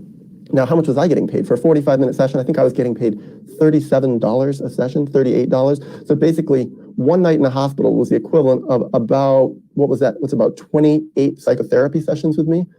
And so I was only seeing the person 2 to 3 times a week. Now, the insurance company didn't agree with that. They said, well, no, we can't pay for that. And then finally, I kept arguing. I said, you got to do it. Come on, this is actually helping this person. And they said, well, what's your treatment plan? Now, I know the mental health field loves confidentiality, except when it comes to insurance companies who don't want any confidentiality at all. They want to totally intrude into the therapy, and they want to know everything that's going on. So for people who are already have some sort of fears and paranoia about people knowing what their business is, it's not very comforting to know that the insurance companies can dig right in and basically legally, before they pay, get all the information. So the insurance company asked me, well, what's their treatment plan? I said, well, their treatment plan is actually very simple. Keep them out of the hospital. And they said, well, but that's not a sufficient treatment plan. I was like, well, how about the treatment plan is doing all the things that hospitalization should have done but didn't do because it wasn't effective? Well, the funny thing is the insurance company, after about... By the way, one thing that I learned from having a long-term illness is there's more people than you would expect who go to the hospital for social connection. And they're labeled as hypochondriacs, or people who just... kind of fake sicknesses for attention, but a lot of it's social isolation and alienation. And when you go to the hospital, they're going to be like, oh, are you okay? What can we do for you? And a lot of people crave that. It's pretty sad. I saw it at the last hospital I was at. People are alienated under capitalism. 2 months of arguing, and I think not even paying for some sessions, finally agreed to give 2 to 3 times a week therapy to help this person stay out of the hospital, because they realized actually they were saving tens and tens and tens of thousands of dollars just by helping this person come to therapy and actually get better help to stay out of the hospital. Because what did this person really need? The person needed somebody to talk to. It wasn't like genius. I think actually the irony is so much of psychotherapy is made into this mysterious world of, wow, the therapists are, what they do is such brilliant stuff and there's so much insight involved. Well, actually, I think a lot of people can do exactly what psychotherapists do and do it much, much better if they just have a gift for being able to have a comfortable, caring, respectful conversation with another person. And lots of people can do this. So it's such a fascinating thing. It stems from social isolation, right? We could be each other's therapists. When I'm freaking out about something, I can call or text Noah or Carlos pretty much any hours of the day, and they're going to talk through it with me in an honest way where they're actually thinking about what I said to them and helping me work through it. I don't really need a therapist, to be honest. I go through things like anybody else, but I have a fantastic friend group of people I know from the wrestling community and people I know from the Marxist community who I can share problems that I'm having with, and I feel open sharing with them things that, maybe I wouldn't want to share in public. But you see a therapist admitting that, or saying straight up, like, there's nothing special to being a therapist. You're just helping people talk through their trauma and being caring and actually listening to them and being present with them. And I don't know if we'll go into the exhaustion section, but he talks about how it's hard for therapists to sit there and listen to trauma all day, without becoming exhausted. So they end up kind of like disconnecting and separating themselves from their clients and trying to have a more professional approach rather than actually being with their clients and hearing them and feeling their pain with them. But that's what's needed. The more professional hands-off approach isn't as effective in treating people's depression. And that's something that you should be getting from your friends, from your family, from your community. But capitalism destroys community. It isolates us and alienates us, which has created this mental health crisis. And there's not enough therapists or not enough money for people to pay for all the therapists that we need. Yeah, it's well, insurance companies doesn't cover for homies. Um, they don't. You can't get on insurance plans where you're afforded like four homies that can help you talk through stuff. Today we're doing that the opposite of what we do when you're tired, where you just feed me jokes and I go on a rant. I like That's it. that's actually the logic of the first the way that dialectical transitions work, and the first part of the science of logic, where it's just turning into their opposites. I'm turning into Eddie, you're turning into Carlos. But yeah, and when Marx talks about alienation, at least the younger Marx, um, he's not just fundamentally, it's the fact that we're disconnected, right? Alienation, it implies at its root a form of separation. It's like crisis at its root. It etymologically, it means a separation of things that should be together. Alienation is somewhat rooted in the same phenomenon of separating things that should be together. So like, I should have a connection with the product that I produce, but I don't have it under capitalism, because who determines what I make, how I make it, who it's sold to, for how much it's sold to, what's done with it, is the capitalist, right? So I'm alienated from the product, I'm alienated from the process of production. I don't get to exert myself creatively, consciously into my life activity. I don't get to do that. I don't get to work in a way that's in accordance with a standard of beauty that I'm carrying with on my own, in order to feel like I've done something productive and fulfilled that which is uniquely human, which is my ability to create things in a creative format. I'm disconnected from other human beings, and I'm disconnected from what makes me uniquely human. I'm also disconnected from nature, right? I see nature only as a means instead of as a source of life, in a dual sense, because it not only gives me the things that I need to survive, right? It feeds me and it keeps my stomach going, as a biological creature, but as a human creature, as a Gattungswesen, as a species being that needs to do this work and this creative work, and that's central to human life. Nature is also necessary from that standpoint, and the interactions that we have with it, because of capitalism, treat it again as a means. So the things that should be like things that give us meaning, things that give us values, things that are ends in themselves for our lives, are then treated as means in order to survive in our purely animal functions, right? We feel if at work we can't do things that allow us to express ourselves creatively and make us feel like we're flourishing, what do we do when we get home? Most people don't have the ability to not be as tired as they would need to be in order to take up extra projects at home. So what ends up happening is that they end up really feeling at home and comfortable and living most of their life in their bare, what Marx called their bare animal functions, right? Eating, drinking, procreating, all of these things end up being like our ends in life, what we consider to be what gives life the most meaning. Oh, I can't wait for Friday to get here. I'm going to go to the club, I'm going to drink, I'm going to dance, I'm going to fuck, I'm going to eat, I'm going to do all of these things, right? That's the purpose of life. And it's a complete topsy-turvy. Those should all be means and to life's real end, which is our ability to express ourselves creatively and to develop and objectify ourselves onto nature, and leave a lasting impression on this earth with the things that we have created, with the influences that we have had on people. And you don't have that. And what he's talking about, these conversations, this has been fundamental from like basically the origins of philosophy, like Aristotle's Nicomachean ethics. One of the central things to living a virtuous life is having good friends, right? And good friends are not the friends that are with you because you're good looking, or the friends that are with you because you have access to power or to money or whatever. Good friends are those that want you to succeed, as they are then reciprocally wanting yourself to succeed, as you're wanting them to succeed, right? So friendships and having people who could be there for you and you be there for them is fundamental and has been considered fundamental in the history of philosophy for having a virtuous life, a meaningful, truly human life. And what he's saying there is fully in line with that tradition. Very well said. Thank you so much, Ross, for the 15 euros. The sugar daddy of Midwestern Marx is back. He took an hour and a half off, but he's here. Thank you so much, Ross. I'm going to fuck the brilliant philosopher Carlos 2023. Second reason that I quit being a therapist. There was a lot of pressure on me to make money and to run my business. The last 6 years, I was paying for a place to see clients. It was expensive. I wasn't working in a clinic. I was working in New York City. And when you consider some of those insurance companies were really paying very little, $35, $40 a session, a little bit more sometimes.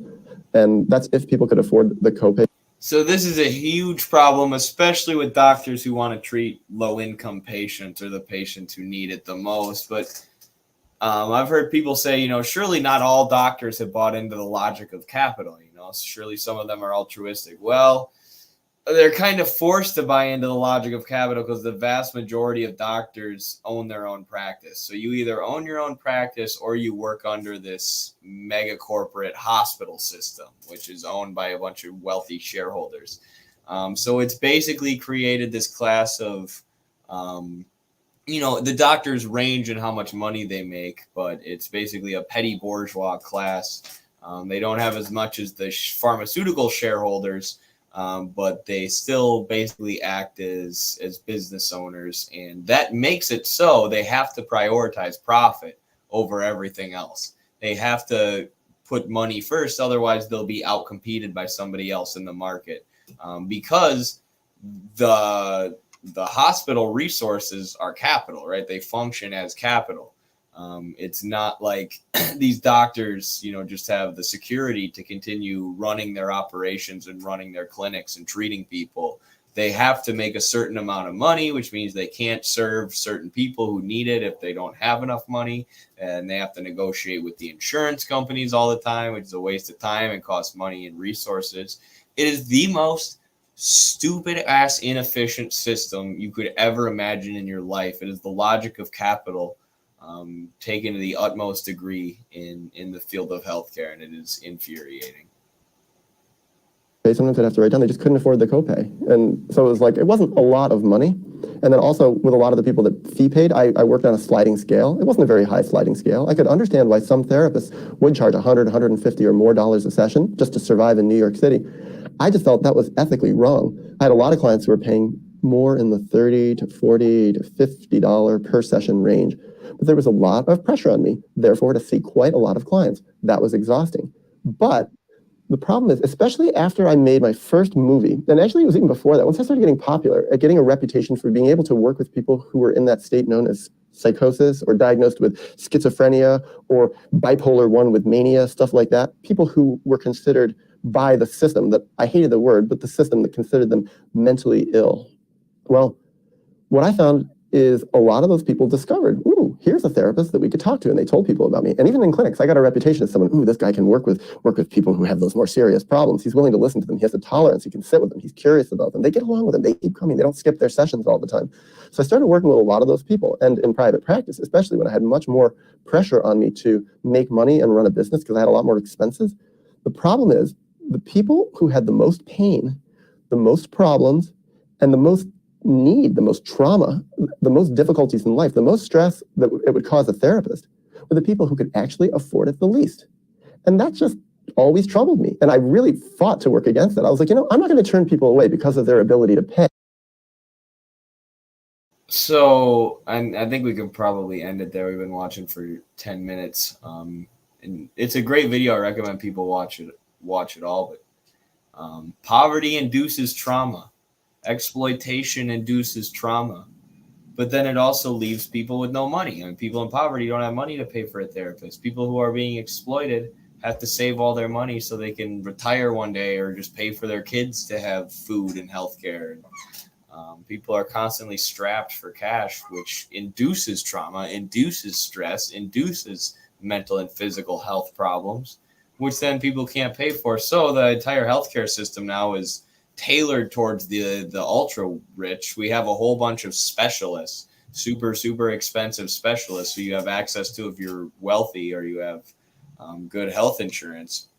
But then a huge shortage of nurses and medical doctors, a huge shortage of hospitals in rural areas and impoverished areas. So exactly as what he said, where people need it the most is where it's available the least. And this is what Venezuela and Cuba have combated with their socialist healthcare system. China and other countries as well, but Cuba and Venezuela are such a great example, especially with Cuba sending doctors all around the world.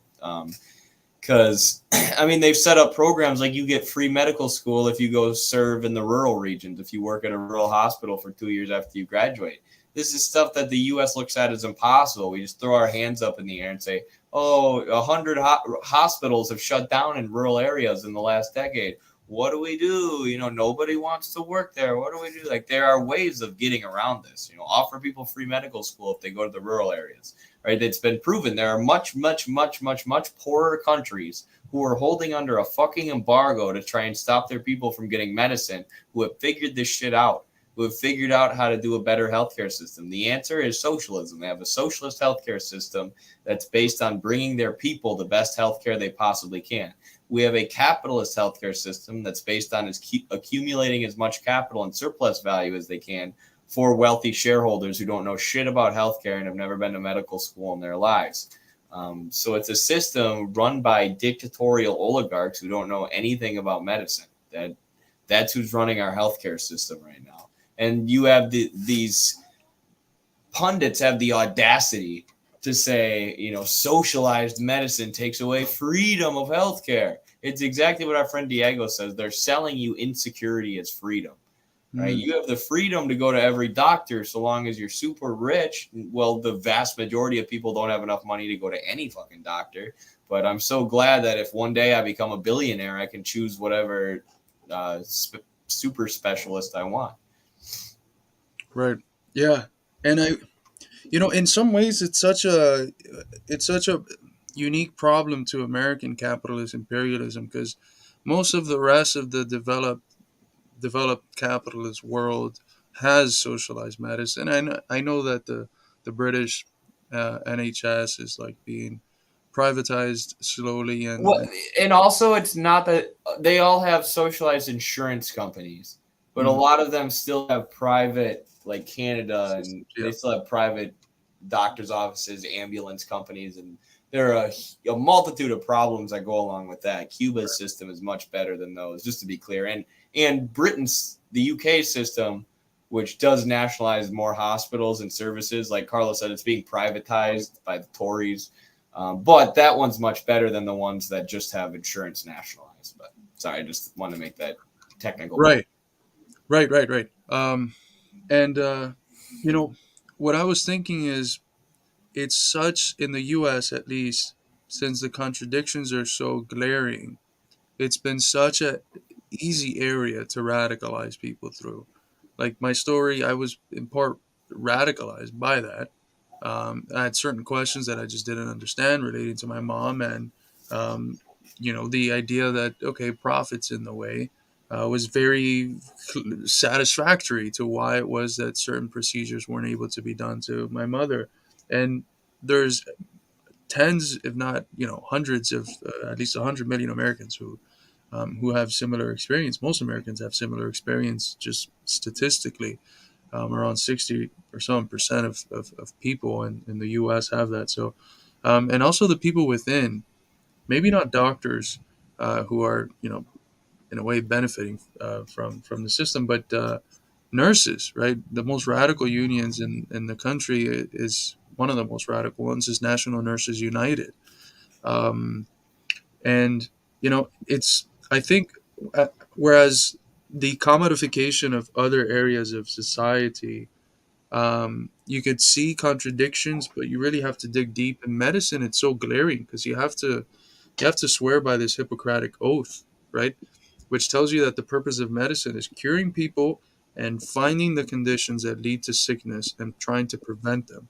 And the whole practice that they engage in is centered around the complete opposite. I've mentioned this a few times. This is something that I mentioned in a paper that I have coming out in Cuba, that the purpose of medicine is almost self-abolitional. It's trying to not just destroy the sickness that makes medicine necessary, but the conditions that lead to sickness, right? That if medicine is effective, there should be less and less need for medicine.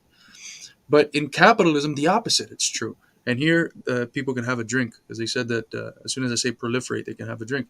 The goal of capitalist medicine is to proliferate medicine itself. The more medicine, the better, because there's more profit in more medicine, right? So it's completely antagonistic to the essence of what medicine is supposed to be. And I wonder if that's that glaring in your face contradiction has been one of the reasons why people have seen through the absurdity of commodification and the logic of capital, and just treating everything for profit instead of for the sake of human beings and the planet and etc. Yeah, I think it is. I mean, especially when you look at stats, like 60% of Americans experience medical debt at some point. Like it's something that touches everyone because everyone needs healthcare, and it's such a glaring issue in our country right now. Kind of specific to the U.S., like you said. This is, by the way, this is Carlos's article about the serotonin theory. Super, super fascinating, especially for me being into the healthcare side of things, to see this Marxist analysis. But yeah, there was a meta-analysis done of all these studies looking into whether or not mental health, brain health issues that the therapist in the video is talking about can be correlated to a chemical imbalance in the brain, and there's no evidence for it. And then this is the theory that the whole mental health system is structured upon. Again, I want to say, like, of course we don't judge anybody for taking medicine, and we're not against medicine, in cases where it helps people and helps them function better and helps them live a higher quality of life. But this entire, we have to understand the pharmaceutical companies are pushing medicine not to, as Carlos said, to proliferate medicine rather than to abolish the need for medicine. And the whole mental health system is built on a faulty premise.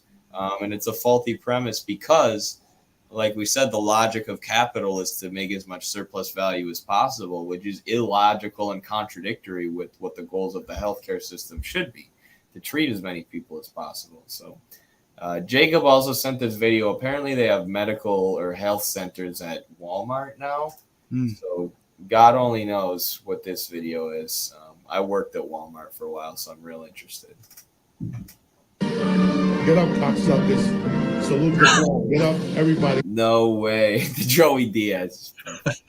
Get up. It's Memorial Day weekend. All right. Well, they're selling people medicine out of Walmart now. They've really just anything you can buy in this world anymore, you can get it at Walmart. Get up. Get your car fixed there. They got mechanics. This fucker's got everything. The damn Walton family paying me and my coworkers $11 an hour. Did you see that there's something that Fat Joe is doing now? I don't know if it's specific to New York, but trying to get the prices of medicine down. And he actually met with one of the people from this Cuban Solidarity Project, Belly of the Beast, and they had a little interaction. And he said something that they were telling him, I think, about Cuba's healthcare system and how it's free and stuff. And he said something along the lines that he loves Cuba, but he can't talk about it much because the audience, like the Miami audience and the people that follow him, probably wouldn't if he comes out like in favor of Cuba or something. These cowards, dude. The freaking celebrities. I've noticed this with all of them. Well, not all of them. There are some who are not afraid to get canceled, but they are terrified because all they're doing is selling themselves, right? They're branding and selling themselves like that's their commodity, is their personality, and like they are just terrified of losing anyone. They backtrack anytime they say something. Like you can tell they all have publicists who are like, "Don't say this, don't say that, retract this." It's just nobody's. And I sound like a conservative. Nobody's, there's all this cancel culture going on, but it's true. Like nobody's allowed to make a dang mistake anymore. It's like, well, how do you learn as a human being? Right. You're not allowed to make a mistake without just being thrown to the wolves and dismissed. Or to, to make what looks like a mistake from the eyes of people, but what's actually an engagement with truth, which would be like supporting Cuba. Whatever goes against the current. Um, but yeah, it's interesting because with celebrities, not only do they like sell their labor power, not only does their labor power become a commodity, but because they become a brand, and they have to sell that brand, they virtually themselves also become a commodity, right? Mm-hmm. So it's they are both the commodity and their labor power is also the commodity. It's a very interesting phenomenon that arises with the phenomenon of branding. That dude has said some of the most profane, disgusting shit I've ever heard of. He doesn't want to speak even slightly positive about Cuba. That is a huge choice on his part. Like he's a rapper. He's probably said some crazy stuff. But yeah. I don't know if I'm gonna make it through another video tonight, Carlos. Kind of running out of steam, but if you want to go through some chat questions here and answer them, I'd be down. Yeah, I'm down too. What do you think about Destiny? I think he's honest. I think he's like the manifestation of liberalism in Twitch debaters into a human being. I've been listening to just kind of randomly some of his podcasts and stuff about like dating lately. He's in an open relationship and he goes and talks about that pretty openly, and it just is not for me. When he talks about it, it just does not sound fun at all. And it does not sound fun to constantly get roasted about your girlfriend being with other guys. But personal preference, don't judge him for that. But obviously, politically, we disagree. His debate with Richard Wolff, he just got smacked around. When he was trying to argue that Japan had a similar speed of development to the Soviet Union, in the 1900s, and Richard Wolff just shit all over him, who's not even like a tanky, but you put him in that position of defending the Soviet Union by making such an absurd argument. So I think Destiny's honest, but you can get a pretty big Twitch audience by being just an entertainer and being a liberal and knowing how to debate people, because he debates some of the dumbest people I've ever seen in my life. That Sneeko guy, like, you kids watching our stream who watch Twitch, how did you allow that to happen? How is that guy famous? That is one of the dumbest human beings who history has ever produced. But yeah, I don't know if you have any thoughts on Destiny.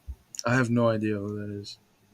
He's the blue-haired Twitch debater guy. You would know him if you saw him, probably.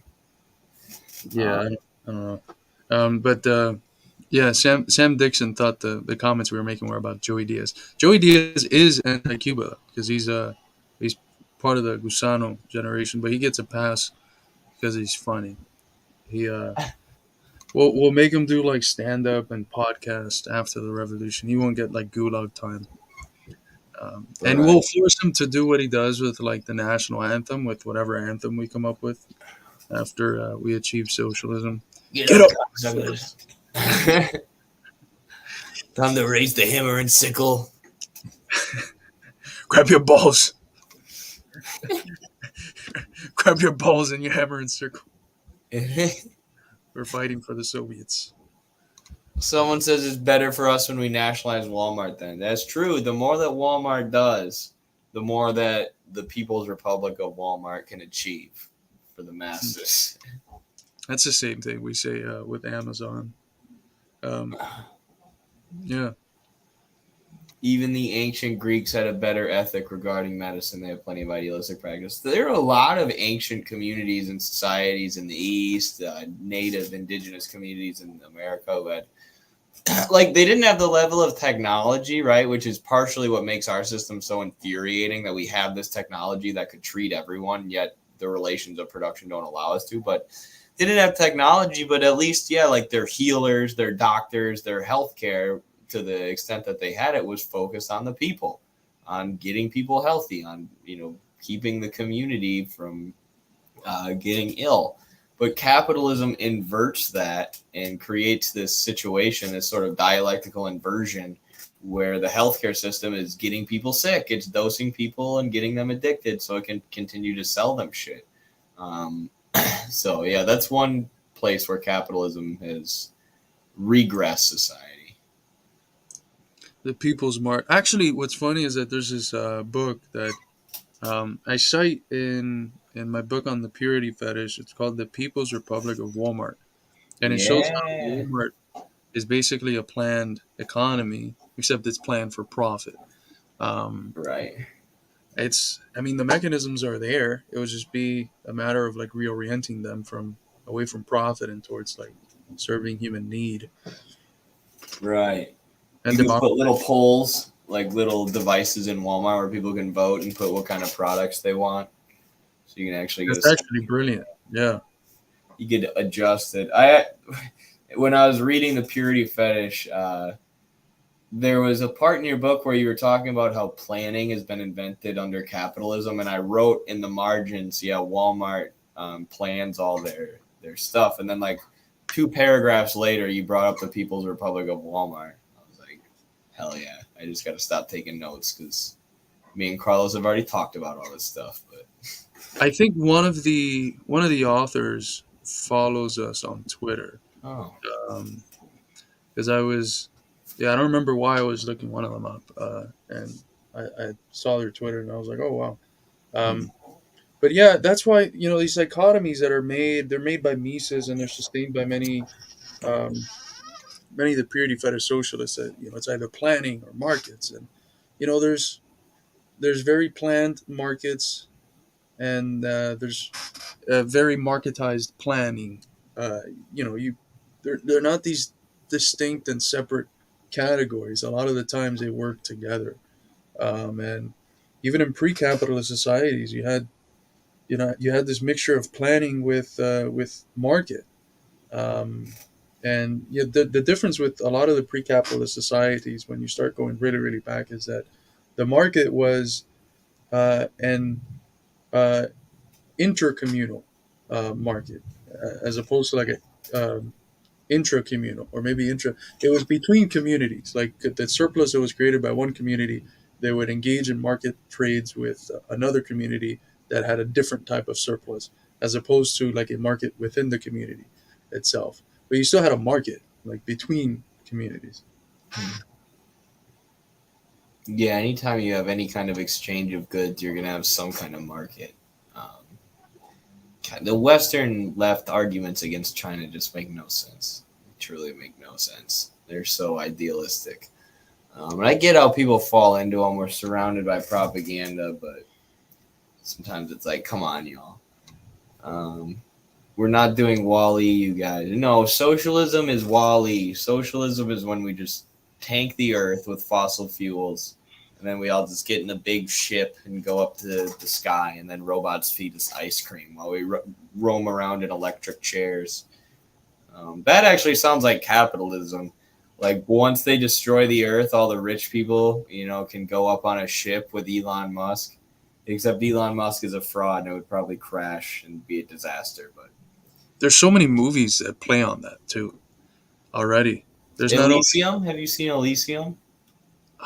is that the one where they come back because they're looking for people that can reproduce? Because the rich people had left the Earth, they went to another planet, and then at some point they developed, they all became sterile, so they sent people back to Earth to look for people that can help them reproduce the community up there. Is that the one? Oh. No, Elysium is this guy you would like it, Neil Blomkamp movie. He's an industrial worker. I think it's Matt Damon. And he gets injured at work, like his hand gets cut off or something, and he's poisoned and he's going to die. So he has to make it up to Elysium, the place where the rich people live, which is literally above where the industrial workers live, where they have machines that can heal people instantly. So they have healthcare, and the whole movie is him getting up there so he can get healthcare and basically having to stage a revolution in order to fix himself. Tons of social commentary. It's Neil Blomkamp who did District 9, which is the movie where the aliens come and the U.S. basically colonizes them and treats them like a ghetto. And that's one of my favorite movies. I don't want to get into spoilers. If you haven't seen District 9, watch it. I should do a Movie U.S. review. Marx movie review of District 9. Yeah, I want to do one on her. I was telling you about it the other day. I just saw Yeah. her, and it's so interesting. I Right. want to do that with you if you want to co-write an article. Her is one of my favorite movies ever. It's so good. I see that. That's like the most realistic depiction of the future I think I've ever seen in a movie. If if capitalism keeps going, Mm, just the way people are always on their phones and like they don't even look at each other. It's dystopian and creepy. it is, yeah. But it's so interesting, especially with how AI is developing now.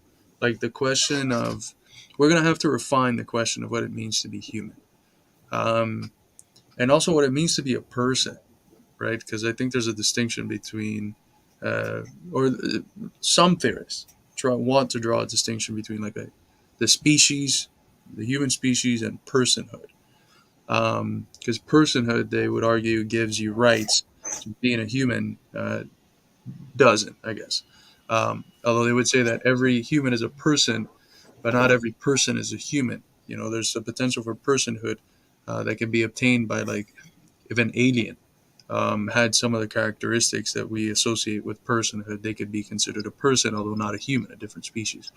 So this question of AI is interesting because, and I don't want to spoil perhaps what we can write about in an article on her or in a reaction video, or a well edited video or something. But you know, the question of what it is to be human is usually surrounded by an answer that's related to consciousness. Right, and consciousness almost always is understood as self consciousness, right? The ability to reflect on what it is that being a human is, right? So, when you ask the question, what is a human? The answer has usually been that which is able to reflect on that question itself, right? And Feuerbach, it was consciousness in a specific sense, by which he meant like the ability to make the human essence an object of thought, right? In Heidegger, you have something similar, a being that questions what it is to be a human, and in so doing gets closer to like the question of being, and you have this phenomenon of being towards death, and so you have in different, it's usually tied to consciousness. And I think that what the Marxist approach would add is that consciousness is an emergent property of something that cannot be lost sight of, which is the fact that we are organic bodies. And that forces us to tarry with the question of death in ways in which AI, even if it's able to produce this form of self consciousness, even if AI is able to ask itself about the nature, the essence of what it is to be artificial intelligence, it still wouldn't be a Gattungswesen. It still wouldn't be like a species being, a human being, a human, because it's missing this corporeal side of things, which is the ground, because it can develop this highly organized matter that allows for consciousness and thinking. It's missing that, and it's missing all these series of problems that are tied to that are central to the human experience. Um, and ultimately, I think that's what the movie concludes with, because she leaves. Like she says, we're just going, the operating mechanisms. We're all going to like our own place. She realizes that in terms of consciousness, at least, she's a sublation of human consciousness because we're finite and she's infinite. Hmm. That's an interesting way to explain it dialectically. Yeah, so now you've answered the question, what is a human? So let me ask you, what is a woman? Let's go full Daily Wire Matt Walsh here and just get our podcast This kids. weird being that exists somewhat near to the kitchen at all times. That's what. You bastard. Midwestern Marx is done. They shot futuristic Los Angeles and Shanghai. Oh, did they really? That's interesting. Really hits home the point that the future is already here. We just need a proper organization of society. For sure, yeah. And if it's interesting that Shanghai has gone forward since that time, and LA probably looks closer to what Shanghai used to look like. Mm. I'm gonna rewatch the movie I'm excited to rewatch it. I really like Charlton Copley, the main actor, but there's I want to see, now that I've read a lot more Marx, what my analysis of the movie will be. Originally, my analysis was the gun that he shoots himself with to start transforming him. Not to spoil the movie, but those who have seen it know what I'm talking about. Equals empathy, and he's more able to empathize with these people the more he lives among them and lives like them. But I think there will be some themes of like self-determination or poverty. I don't know. We'll see. So I'm excited to rewatch it. Have you seen District 9, Carlos? I have not. I have this problem where I don't know if it's a medical condition. If I went to go see a doctor, they probably would say it is, but I only rewatch movies. So I've seen Casablanca, The Last Samurai, The Young Karl Marx, Braveheart, Gladiator, like 70 times each. And that's all Okay, that's a badass list, though. It's like all my favorite movies you just mentioned. that's all. Because here's my thing: 2 hours is worth a lot. Like Yep. I do so much work in 2 hours. There's so much reading I can get through, so much writing, whatever. To sit down and watch a mechanically reproduced movie that just mechanically puts together all the factors that they know are going to get people, it's just, you get boring, you get used, how every rom-com is going to end, how every action movie is going to go, you just expect it, and you finish and you're like, oh fuck, it's been the same 2 hours that I experienced last week when I saw the same movie but just with different elements, right? And so that sort of mechanical I've gotten tired of it, so I just watch like the movies that I appreciate the most. And Leslie hates it, like There's so many good ones, though. You know, like even my roommate who's big into movies, I wouldn't say he's like a super smart or super philosophical person, but once you get used to watching movies and you become accustomed to it, you want to, like you said, you don't want the mechanically reproduced filler nonsense. And I don't know, there's still tons of great movies being produced, even though Hollywood is tightly controlled by the State Department and by money and stuff. But yeah, it is hard. I've gotten into like independent movies and stuff too, but you gotta start watching, or I can connect you with my buddy Evan, who does the Left of Projector podcast. He's been on our channel before, and we reviewed Platoon together. He's never let me down with a movie recommendation. He knows a lot of the old Soviet films and stuff. Yeah, he picks good movies, so I'll tell him to make a list. Like, what should I give my philosopher friend? there's this one movie that it's Joaquin Phoenix, and he's a philosophy teacher, and it does not it does not um, put my profession out there likely. He ends up being like this crazy guy who's um, just wallowing in like his existentialism, and he ends up dating his student and then like trying to kill her, and in the process dies. It's like, all right, thanks guys, make a movie about a philosopher and just make him a dick. All right. Like, can we have good movies about philosophers and not just a bunch of poop? You got Chidi in The Good Place. He's Oh a yeah, decent representation, even though he's always saying nobody likes moral philosophers, which I think right. Marx might agree with that, actually. Yeah, well, his thing was he was still finishing like his dissertation or something. He was already teaching, but he was still doing his dissertation, and it was like 2,000 pages or some ridiculous thing, which is very Kantian and German in general. There was this old philosophical joke where you took like an American pragmatist, a German philosopher, and a French philosopher to somewhere in Africa, and they were looking at the animals, and they were asked to write like a book on like the elephant or something. And the pragmatist, American pragmatist, is like a very pragmatic assessment of like, how can we use the elephant, what the elephant can be used for industry and all these different things. The French philosopher gave like this very romantic poetic pamphlet on the elephant. And then the German philosopher wrote a 600-page prolegomena on the conditions for the possibility of understanding what an elephant is. But it's true, and they're extremely philosophically rigorous, and I think it's enjoyable, but it's an acquired taste. That's funny. Yeah, I don't know if I'll be reading that one, but I like this. To me, Scarface is the best cautionary tale of capitalism and its seductive greed. An anti-communist Cuban gets to fulfill his capitalist greed, ending in total tragedy. Absolutely. It's been a while since I watched Scarface, but that is what that movie is. That's the Marxist analysis right there. Someone needs to do a Marxist analysis of Roadhouse. One of my friends always says Roadhouse is. Do you know what Roadhouse is?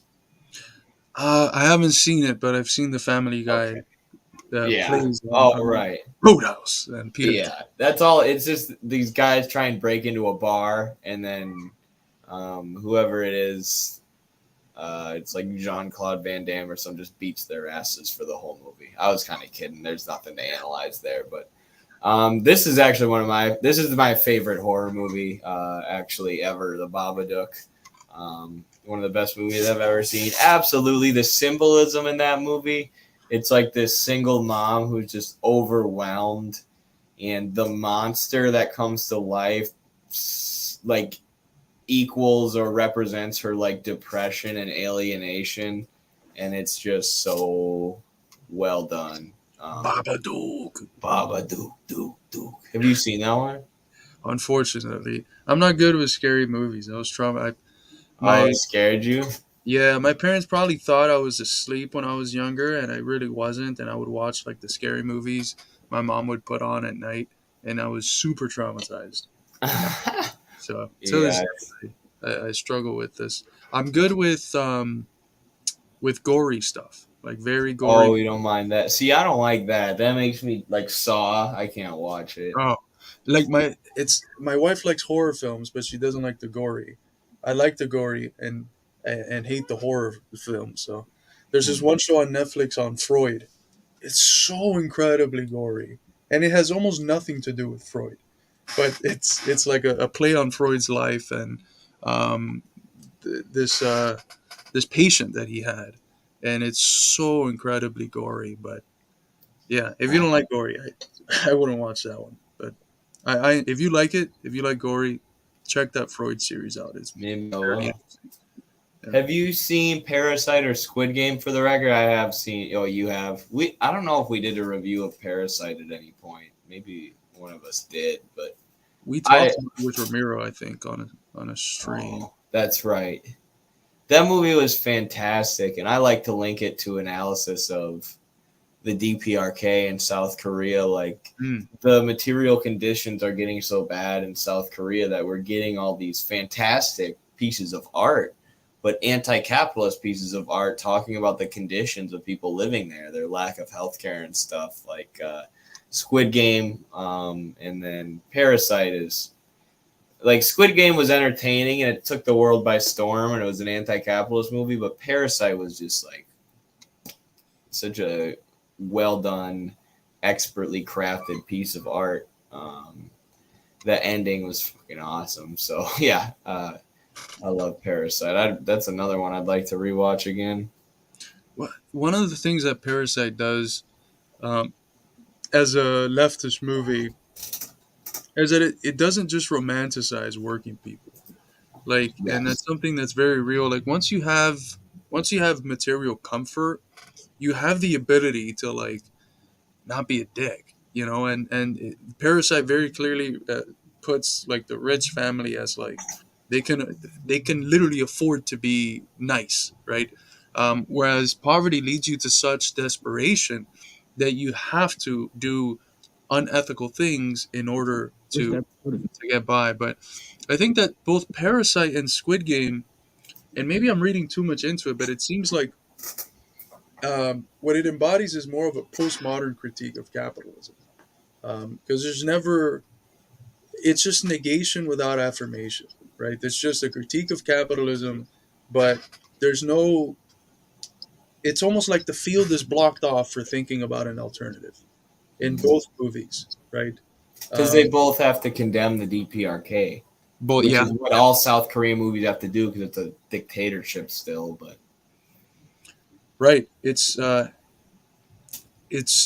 almost like the there's this phrase by Katie Shukroff, that's used by Foster. It's the radicalization of the impossibility of exit, and that's what I think these movies are doing. They're providing a critique of capital in such a way that ingrained in that critique is a sort of radicalization of the impossibility of exiting it, and it provides in that process a certain um, a there's an aesthetic to that people can enjoy, but nonetheless, even though it provides like this radical aesthetic, it's it's not actually radical because it's not proposing an alternative or even opening up the field to the potential for an. yeah, but at the same time, not everything's gonna be perfect. Like maybe their goal was. I mean, I'm sure their goal was just to criticize capitalism and the existing way of things. Um, and I think it's okay to have a movie like that without proposing, necessarily an alternative. Like because the climax of Parasite was so good. I don't know if it would have been better if they like formed a revolution and overthrew the South Korean government.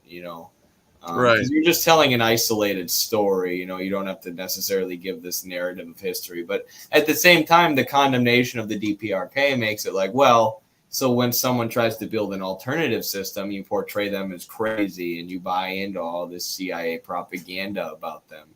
But So at the same time, I do think it is a fair critique from that end. Maybe in Squid Game season 2, all the participants in the Squid Game will get together and overthrow the South Korean government.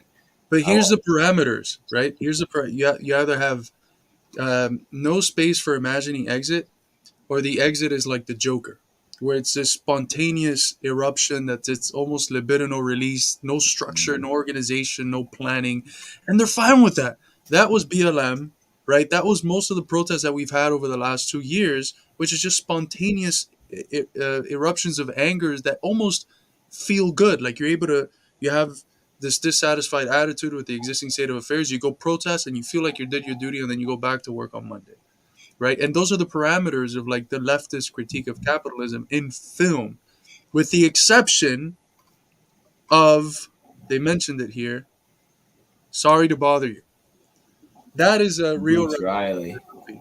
Yeah, because it's not only very much participating in class analysis and seeing who directly is the enemy, the system, the capitalist personified capital, but it's organizing people in a revolution in a manner that, if you take out the sort of fantasy element that's at the end, it's like almost a formula of what you have to do. Like, don't scab, organize your workplace, fight back against the bosses. You know what else is Snowpiercer? I haven't seen. Which I want to mention that we have a review. Oops, that's not what I wanted. We have a review of Snowpiercer on our channel that Matt Connolly did. It's very, very good. I helped him with it a lot. But that movie at the end, the capitalist guy, the guy who represents sort of capitalism and the capitalist superstructure, and he's kind of like a godlike figure, but you figure out he's not a god. He's just a guy who owns the train that they're on. So he's basically a capitalist.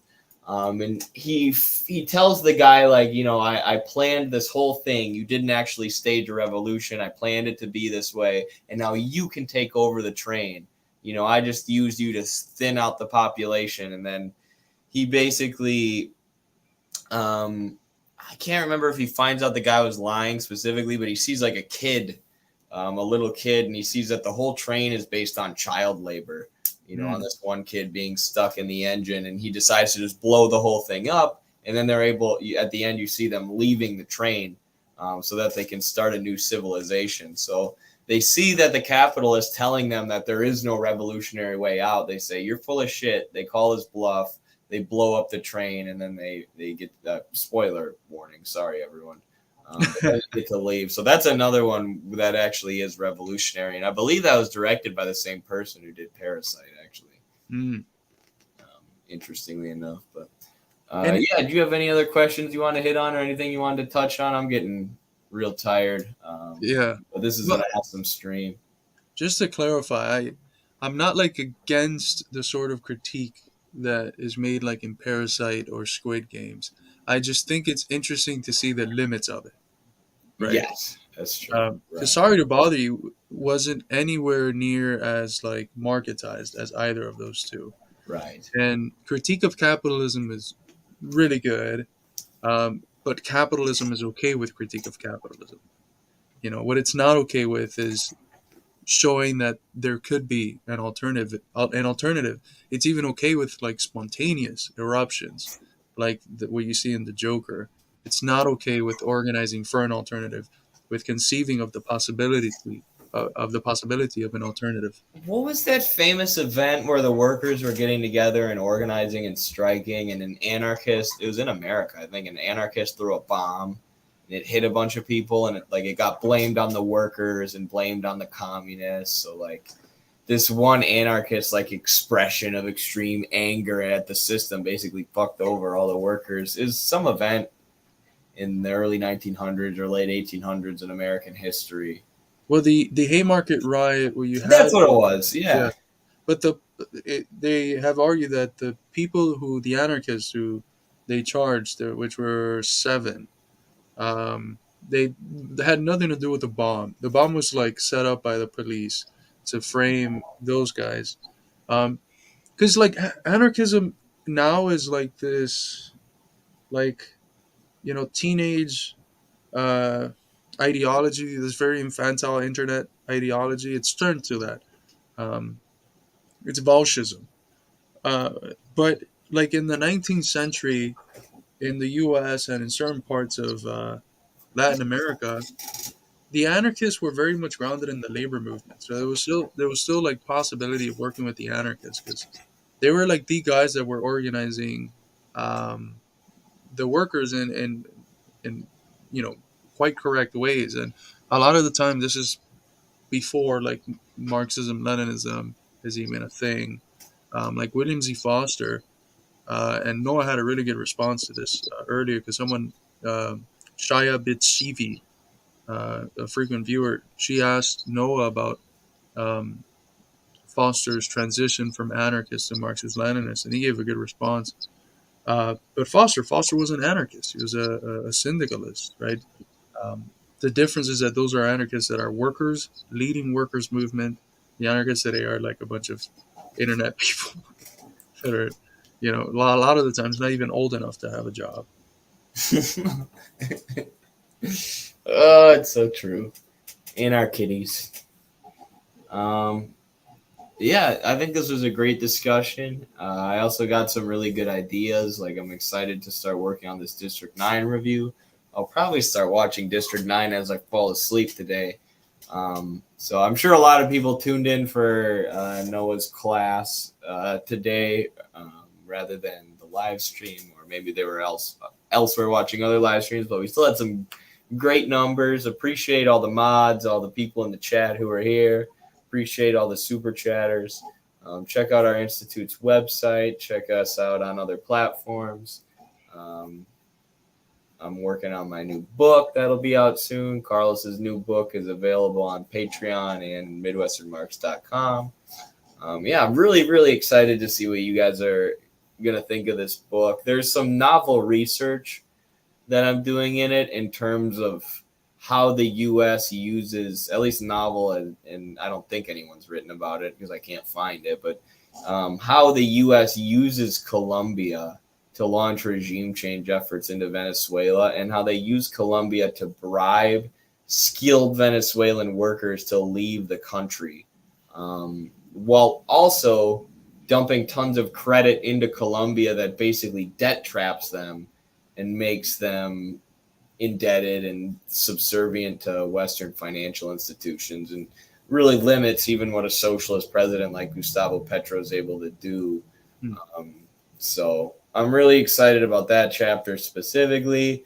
really excited about how entertaining to read it's turning out. I think it's dense, and maybe even sometimes dry subject matter for Americans hearing about another country, Venezuela. But I think I keep it entertaining and fun to read, and I think people are really gonna like it. So Yeah, I had read quite a bit of it a couple months ago, and it's such a smooth read, and I think that's so important.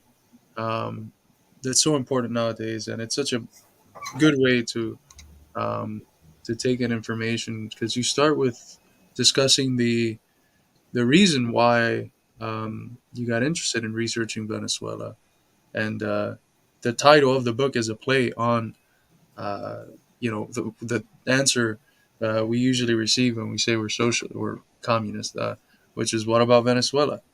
And the title to the book is "What About Venezuela? Why Socialism Works and Why We Need It Too." Right? yes, yeah, and I think it'll be a good. Diego was excited about it, which made me happy that a Spanish speaker who knows as much as he did was excited to hear about the book. But it'll answer some of the contemporary questions about America, or give my take on them. I won't say answer them, but tie what Venezuela's done so successfully back to us and really build off a lot of the critiques of national historical nihilism that Carlos made in his book. And I'm sure I'll cite the purity fetish a bunch. And take some of these theoretical critiques that he made of the Western left and say, look at what Venezuela is doing. Look at what they're doing differently than us. Here's how we can implement that. But based in these critiques that Carlos made, like national historical nihilism, for example, Venezuela upholds Bolivar, the Bolivarian Revolution. It wasn't perfect. It was a bourgeois revolution. They actually massacred a bunch of prisoners of war. But, they don't just reject their entire history because it's not perfect. They recognize it as their history and they embrace it. Bolivar really represents, could be equated with a figure like Lincoln in the U.S., very similar in what they did and abolishing slavery. So, I'm so excited about it. So, yeah. Yeah, dude. If they could recapture Bolivar, we can recapture Lincoln and a few others, and um, they recapture it by moving forward, not by just like repeating Bolivar, but they repeat Bolivar by going beyond Bolivar, and that's I think part of the historical dialectic that we They have to. sublate Bolivar. Yeah, yeah.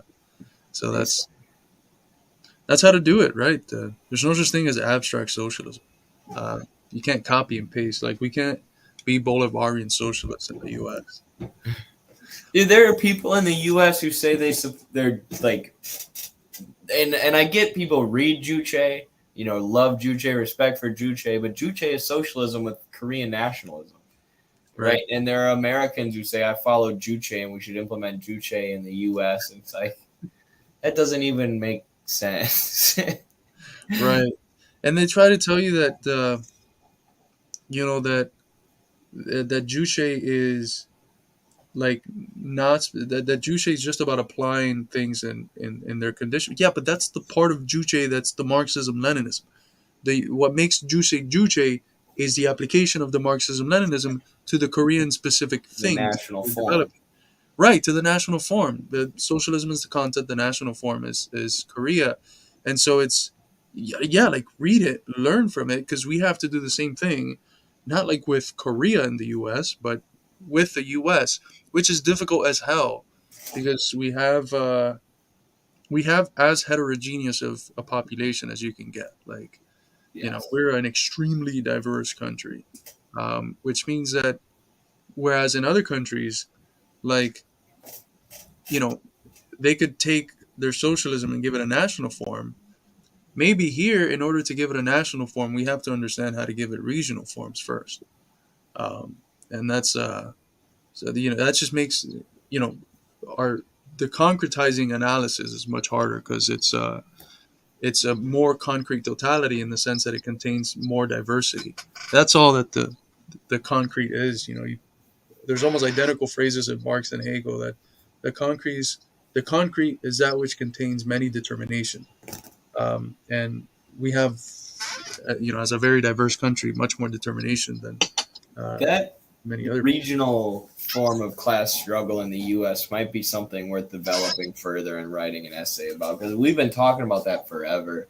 Just the geographical size of the U.S. and the different cultures, and it works so perfectly for a project called Midwestern Marx. You know, that we, of course, we want people all across America to watch and enjoy our stuff all across the world. We want to build international solidarity, but you know, we are tailoring our message towards the Midwestern workers that we know and love. Yeah, it might be something worth developing further. But either way, the party used to do that. What? The party used to do that because even there's still remnants of it. If you look at the clubs, the club names are people from that area that were historical important figures for the socialist movement.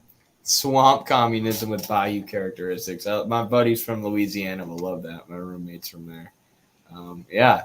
So lots of things to look forward to in the future of Midwestern Marx, folks.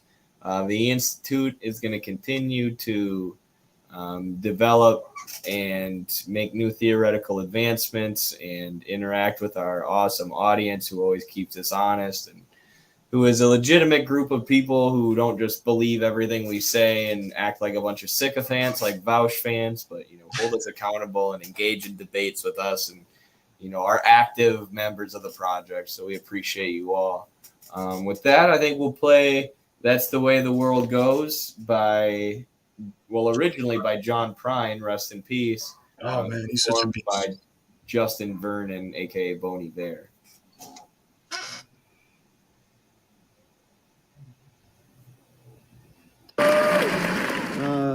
I was gonna do my favorite song, a song from my favorite songwriter, John Prine.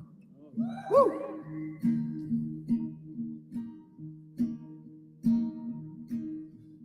I know a guy's got a lot to lose. He's a pretty nice fella, kind of confused. He's got muscles in his head, never been used. Thinks he owns half of this town. Starts drinking heavy, gets a big red nose, beats his old lady with a rubber hose, takes her out to dinner, buys her new clothes. That's the way that the world goes round. That's the way that the world goes round. You're up one day, the next you're down. It's a half an inch of water and you think you're gonna drown. That's the way that the world goes round.